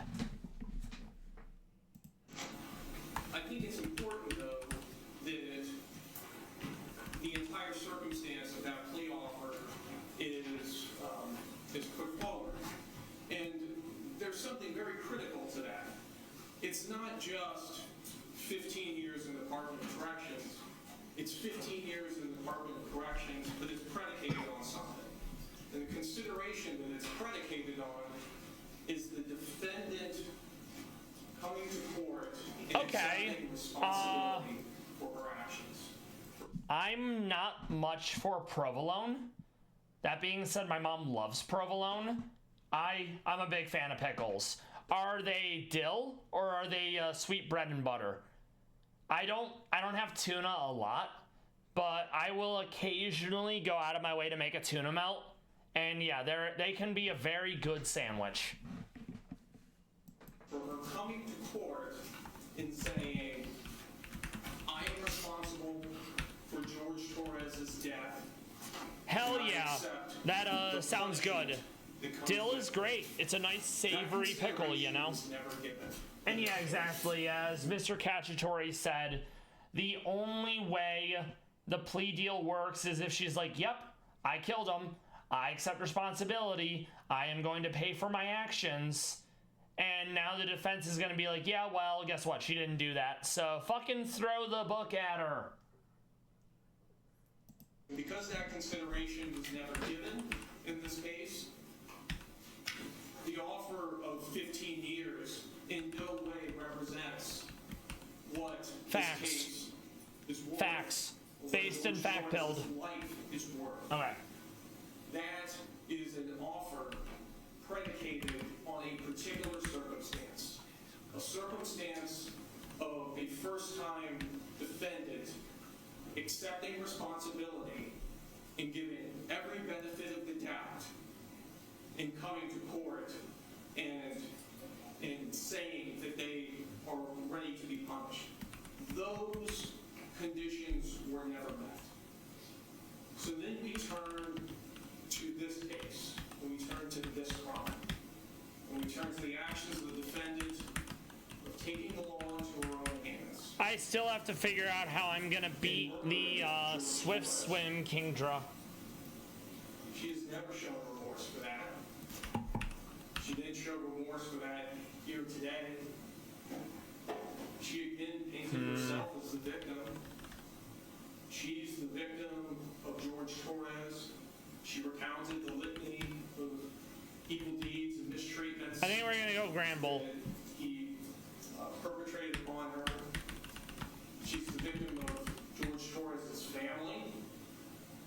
She's the victim of the police. We're gonna go Strong Jaw Social media. because it's a special attacker. It's all about Sarah Boone. Everything's about Sarah Boone and about how she is the victim. And Sarah Boone sentenced every one of George Torres' loved ones to a life sentence. Facts. Just like she sentenced George Torres. Okay, so you're good. You're George good. Torres You're good. lived out You're his good. last You're the last one that needs to be adjusted. Okay. nightmarish circumstance in that suitcase, begging to be let out for several minutes, which undercuts any argument that this was somehow And yeah, if you don't know the particulars of the case, George was locked in a suitcase. He was left in there for at least 11 minutes because that's how long of a time gap there was between the first video she took of him being in the suitcase and the second video that she took of him being in the suitcase.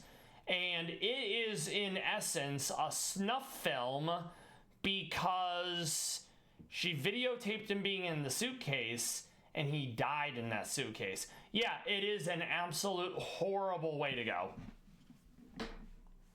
sophisticated. There was ample time and opportunity over and over for her to do something different. And she chose not to.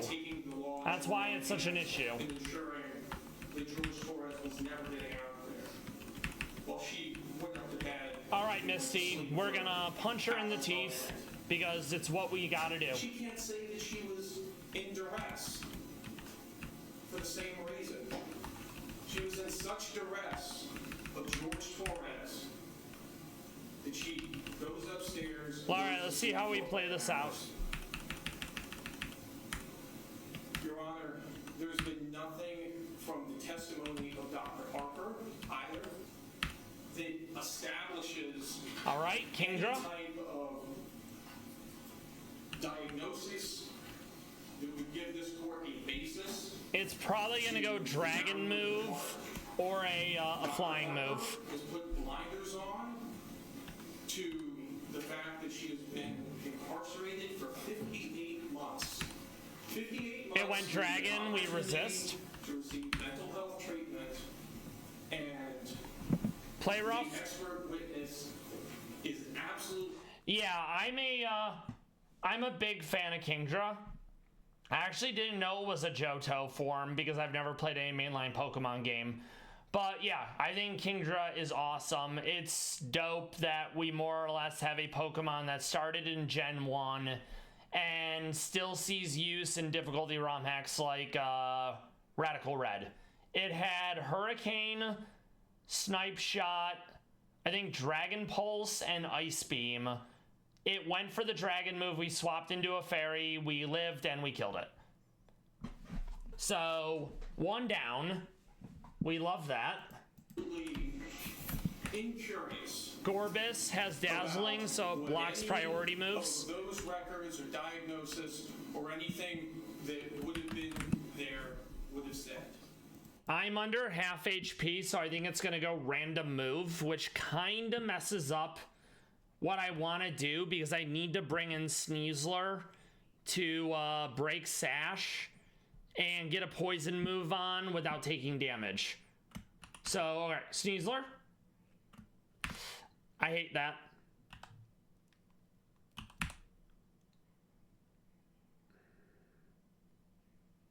Okay, we got the para. Sadly, it didn't poison, but Sash is gone. So now we can come in with someone that we know is faster, and they'll, you know, they'll kill her. So, okay, Gorbis down. Gyarados with the Intimidate. It's Mega Gyarados. So I'm gonna go,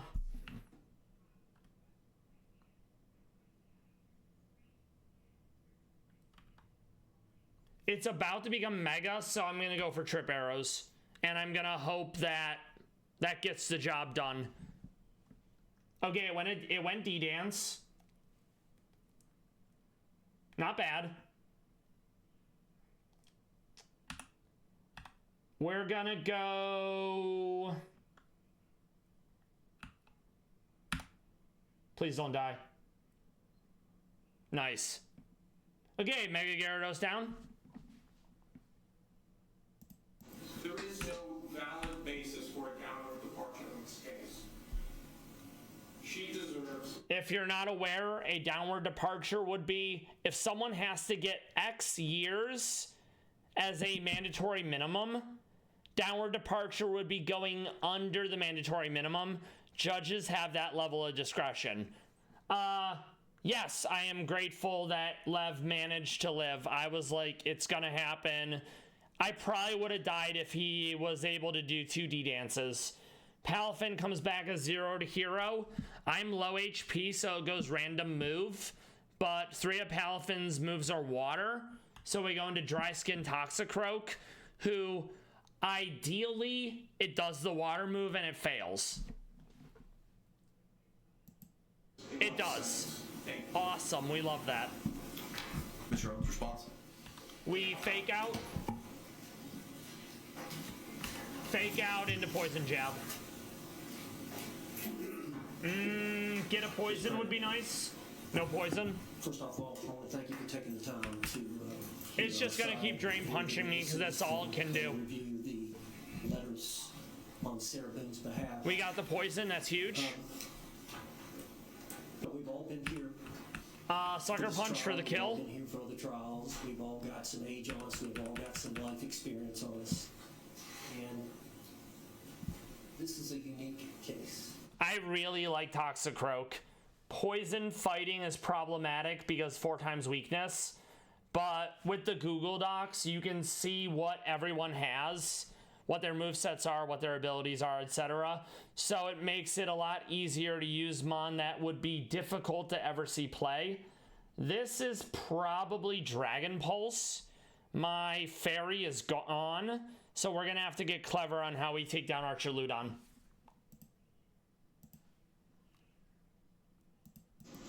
This was a unique homicide. It was a unique... I think I'm going to go Drain Punch. And... Okay. As we all know... I don't love that, but I think I'm fine once Drain Punch heals me. There's shades of gray. I am. Hell yeah. Love to see it. Don't occur in a vacuum. They make it so you have to fight Chuck for Drain Punch. But it's a very strong move, so I can see why. Especially involving a domestic couple. Okay, now it's just Ferrothorn. This is why I always bring a fire type to Misty. But we're gonna start with a Drain Punch and see where that gets us. Testified to here today. Okay. Okay. Probably happened behind closed doors. And we all know that many times... Annoying, but I think we can live it. We do not know what happens behind closed doors between a man That's fine. That's fine. Unless there is some reason. I'm gonna see if we can get through the para. Otherwise, I gotta go to Blaze again. We get through it. Hell yeah. Misty down. Love to see it. Gradually over time, as this event occurred. And yeah, in Rad Red, they make it so you have to fight Brock rematch, Misty rematch, and Surge rematch in order to fight Koga. Surge rematch is permanent electric terrain, with a bunch of really gross Pokemon like Iron Treads, Mega Manectric, Iron Hands, Pawmot. It's just, it's very difficult. And I have no ground type. So I look forward to seeing how we're going to get to Surge tomorrow. We're going to finish up the sentencing hearing today. The ads are about to proc in 15 seconds. After the sentencing hearing, we're going to find someone to raid, and then we'll wrap up. I will see you all in a bit. Grab some water or a Diet Dr. Pepper.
All right, we're slow rolling prep for Surge, which will give us time to finish out this hearing.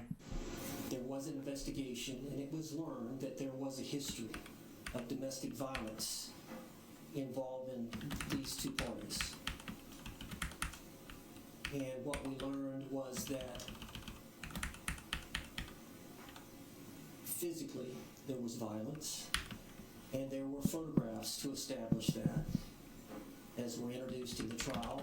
And then there was testimony from experts, not only the defense expert, Dr. Harper, that Sarah Boone was the victim, and she was a victim of intimate partner violence, but coupled with the fact that the state's expert testified on the stand at the trial. We go volt absorb so we can't get hit by volt switch. We hold an air balloon so we can't get hit by earthquake. Of this battered spouse syndrome. Okay. As George Shorts. Value volt's going to be an issue too. I mean, they all are, but some are worse than others. In a domestic violence situation like that, 95% of the women get out of that relationship. When violence starts to occur, they've either been raised a certain way, they have a certain self-esteem about themselves, or they refuse to put up with it, knowing that it's wrong, knowing that they can do better. But there is a small percentage throughout the country that, for whatever reason, mental health issues, addiction issues, whatever it is, it's complex. Financial reasons, children are involved, whatever. If you do the studying on it, there are circumstances where there is a group of women, predominantly women, it can happen to men, But majority of the time, it's a woman Yumi, that take gets care. caught in this I hope you cycle enjoyed your sandwich. Thank you for stopping by. what we tell Have a good is, rest of your evening, intimate and partner thank you violence. kindly. I will do my best to have a good rest of my Testimony stream. about the cycle that occurs, it's over a period of time, and it repeats itself, and you go through these phases. A lot of times the victim's not a great historian at trying to articulate it. She tried to do it every day.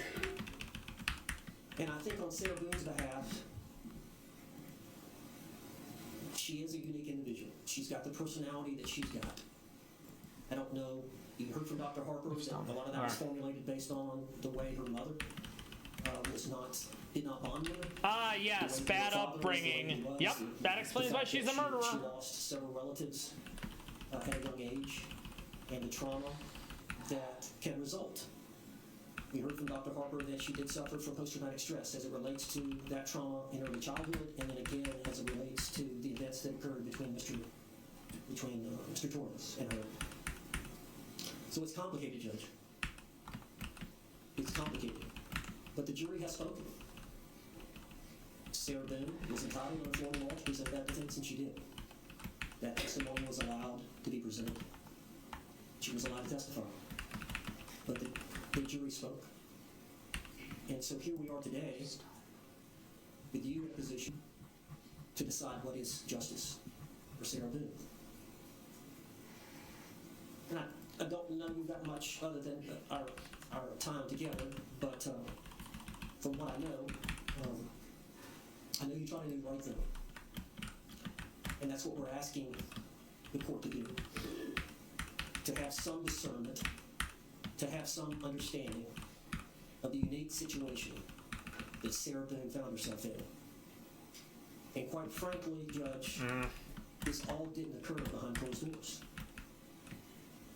A lot of this was in the public eye. Mr. Torres had, I believe, 3 And Mr. Owens is doing his best. Zealous advocacy. I don't like how he's doing it because it's a lot of victim blaming and misogyny, but he's doing his best to give her a representation. This domestic violence field, that's normal. That Sarah Boone every time either All turned right. on him out or tried to get No. dismissed.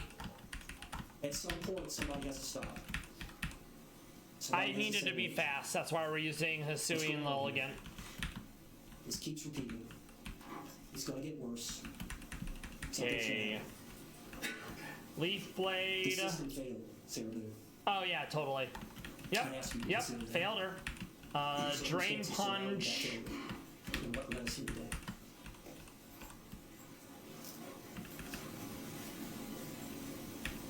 I've asked the court to consider a downward departure. I believe you got a copy. We're gonna go Yachi Berry because ice is gonna hurt. Since before trial. Is the score sheet stipulated to? We're also gonna want to defog the terrain. Thank you. Yes, sir. Judge, I was provided that here today. I believe, I can't remember the total number of months that it involves, but divided by 12, I think it's 20 months. 20.6 is the low end of the guidelines or something like that. It's 246.0 months. Okay, It's the so calculation, but I believe that the low end is 20 years, 20.6 years state prison. I believe is the low end. 20.5. Yes, sir.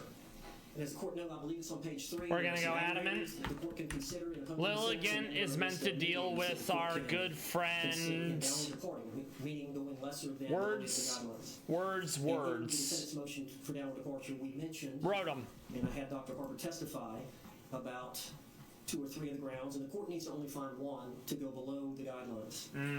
The We're just capacity gonna of the stick defendant to with appreciate the criminal chloroform. nature of her actions and to conform said actions to the requirements of the law were substantially All right. impaired. Judge, I don't have to reiterate the facts and circumstances surrounding this event. You were here, you heard the testimony, you heard the circumstances surrounding what Instead of happened. nuzzle, I think we grab stomping tantrum. As it may be. If we can actually learn it, I don't remember. 2D, the defendant requires specialized treatment for a mental disorder that is not related to substance abuse We do? or Okay, good. addiction and is amenable to treatment. I think it's There you fair go. to say here that we know that Sarah suffers from some mental health issues.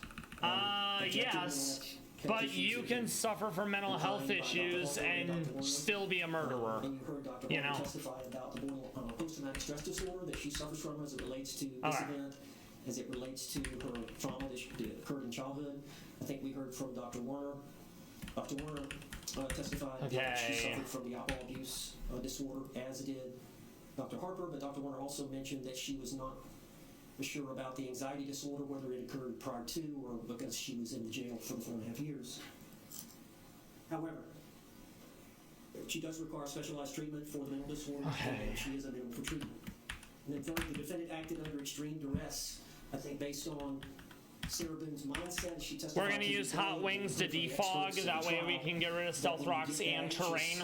About what happens. Sarah testified about they would have good days where there would be no. We're going to hold air balloons so we can't get hit by, what's it called? Can't get hit by earthquake.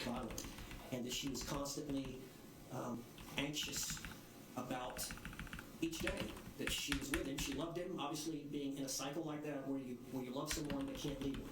For whatever reason, George Torres couldn't leave Sarah Boone, and Sarah Boone couldn't leave George Torres, and it was a vicious cycle. We're gonna stick to, let's see. That she qualifies under that it was under extreme duress. Special attack, Blaziken for Iron Treads. The defense was committed in an unsophisticated manner, which was an isolated incident. Now, isolated, we know, Judge, that she had one prior event in which both of them were arrested. You heard her testimony that it was during an event, they ended up downstairs in the washer and dryer, and that she was on the bottom, and she had used her hands to try to get him off, and she had tried to choke him, and there was some marks on him, and she was arrested for domestic violence battery, as well as he was arrested. We'll get rid of protect. Charges were dismissed against either party, but she has no criminal conviction. Yeah, that's fine. She's never been convicted of a crime, other than that event. We're gonna go speed up to be faster than the enemy Palmont. Obviously, the uniqueness of this Jolly event is unsophisticated.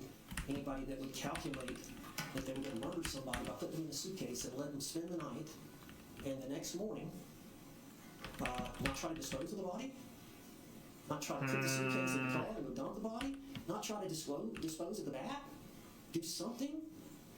She did nothing.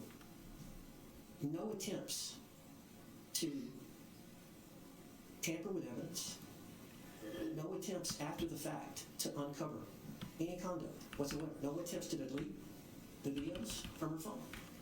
I think we go Sevi Ursa Ring I think that goes to with Flame Orb for guts death to make me stronger. Alright, let's see. I remember the first time I saw the suitcase video. Yes. And I know people have different opinions. And we will be faster, so that's fine. Drain Punch, Play Rough, Shadow Sneak, Facade. That's not bad. And I heard what she was saying to him. When he was saying, hey, Sarah, let me out. I can't breathe. I'm worse than that. Okay, so we'll max him out. And the statements that she gave him. In my mind, what has he done to her? Okay. What has he done to her? 5. Any loved one you see in a situation like that. We're faster than Iron Hands, that's what matters. We have to be. So my thought was, obviously they were both wrecking. But what has he done to her? And I think it's telling about what she'd endured. Okay, so that's fine. So it's not clear picture, Judge. It's not black and white. There is some gray. I need someone for Manetric, which is going to be a doozy because Manetric hits really hard. But I would ask you to temper whatever justice that you think is appropriate with service, and consider the fact that the state was willing to offer 15 years on a manslaughter as a lesser included offense. Yeah, but she never accepted a responsibility, so that was never going to happen, you know? Thank you. Any rebuttal by the state? Here we go. Sentencing. The court has had the opportunity to review the evidence and testimony that was presented at trial. The victim impact statements presented here today. The statements of character witnesses, both orally and in writing. We're going to use Annihilate because Defiant for Manetric. Pre-sentencing investigation. The arguments of the state and the arguments of the defense. Court pronounces sentence as follows. Ms. Boone, court sentences you to life in the Department of Corrections with credit time served that Madam Clerk will provide to you momentarily. There are also court costs and costs of prosecution, which Madam Clerk will give you the totals of momentarily. Due to the court levying a life sentence, the court is inclined to liquidate those to a civil judgment unless I hear opposition from the state. No opposition, Your Honor. All right. Madam Clerk, if you could please give us the credit time served and the court costs. So she gets life. 4 years, 9 months, and 8 days, and the court costs. And And Florida is a state that, with life sentences, it is life without parole. So she could have taken a 15-year deal, but that would have meant she would have needed to, you know, accept responsibility for her actions. She thought she could get away with it. She didn't. And it's over. So I love that for her, you know? We only keep the U-turn to pivot out. Or $418, state prosecution fee $100, third fee $50, and fee. We go bad tantrum, so I have something super effective against Manetric. Drain punches there for recovery. Those will be liquidated to a civil judgment. You will be given credit time served of 4 years, 9 months, and 8 days. You will have 30 days from today to appeal the judgment and Rage Fist is bugged, sadly, so we can't use it. I'm going to have the courtroom deputy provide you the paperwork. Because you've been incarcerated for the last 58 some odd months, the court is going to declare that you... And that's all she wrote. I wish Judge Kranick, similar to other judges like the ones involved in the Murdoch case, Leilani Simon, Letitia Stout, like ripped Sarah a new asshole. But Sarah gave a speech being like, I'm the victim, I forgive you. It was never gonna like reach Sarah's mind. So why bother, you know? But it would have been cathartic for me, and I think for the victim impact statement, aka the families, for Judge to just completely lambaste her over the next 20 minutes before passing sentence. He chose not to. She's gonna spend the rest of her days in a cell. There are appeals. They're not gonna go through. And this is probably the last we'll ever hear of her. Thank God. I hope you all have enjoyed the stream, the Pokemon, the crime coverage. We'll finish prepping for Surge on Monday. I stream every Monday through Thursday, 6 p.m. to at least 9 p.m. Eastern. We went longer today because I wanted to finish the hearing. We're going to look at some Palace Cats as a quick palate cleanser, and then we're going to find someone to raid. VOD friends, lurkers, everyone who stopped by, such as Cosplay Gamer Yumi, Pizza Plays. I hope you enjoyed the stream. Thank you for stopping by. Thank you for chatting. I wouldn't have been able to do any of this without you, and I am grateful for your support. I'm gonna save one last time because I'm paranoid. Okay, good.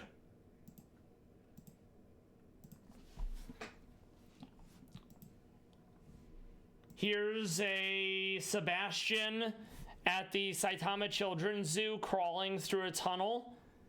This was taken in January 2017. So he's in his winter coat. He's very floofy. He looks super adorable. He has a very pronounced whisker subsystem. Big old Pete's. You can kind of see a claw sticking out of one of them. We have an ad in 15 seconds. So as soon as that's done, we'll look at a few more Palace Cat pictures. Then we're going to raid someone.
Alright, welcome back everyone. This is yet another picture of Sebastian, also at the Saitama Children's Zoo in Japan, circa 2016.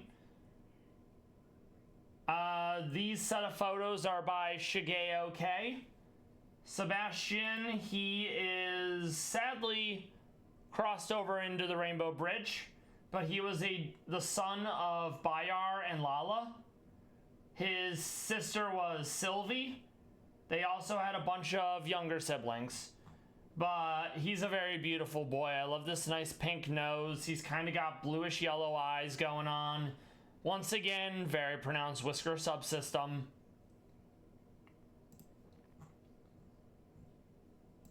This is Nar of Kobe Animal Kingdom in Japan. He's doing a very large pog. Big fan.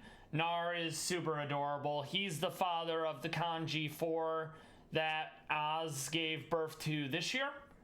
And I love his little white socks. Super adorable. He looks so thrilled. I might reach out to the person who took this picture and see if I can use that as an emote type scenario. Otherwise, we'll see what happens. We also have Az. Very beautiful, super adorable. Also wearing white socks. Got a nice girthy tail, stripes with a little bit of gray going in. She's very pretty as well. She has a subtle dent. These were taken in November, so her kittens are already fully grown. They're actually quite large by now, and we'll see more of them probably on Meow Day. I did find someone we're gonna raid. It's gonna be Pizza Place because they're going through Terraria, and Terraria is a good bit of fun. I hope everyone enjoyed the Palace Cats, the Pokemon, the crime coverage. I hope you all have a good Thursday through Meow Day. I will see you then. It's gonna be okay. We are gonna make it. Take care, everyone.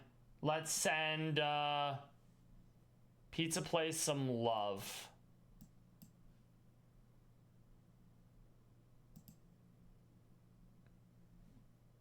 All right, let's see.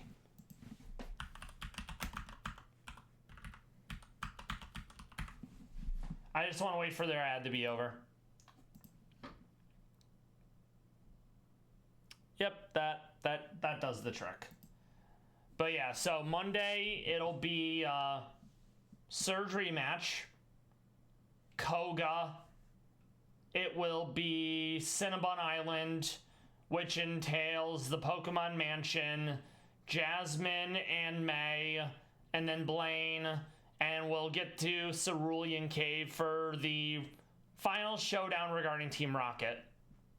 I will see you all soon. Take care and thank you.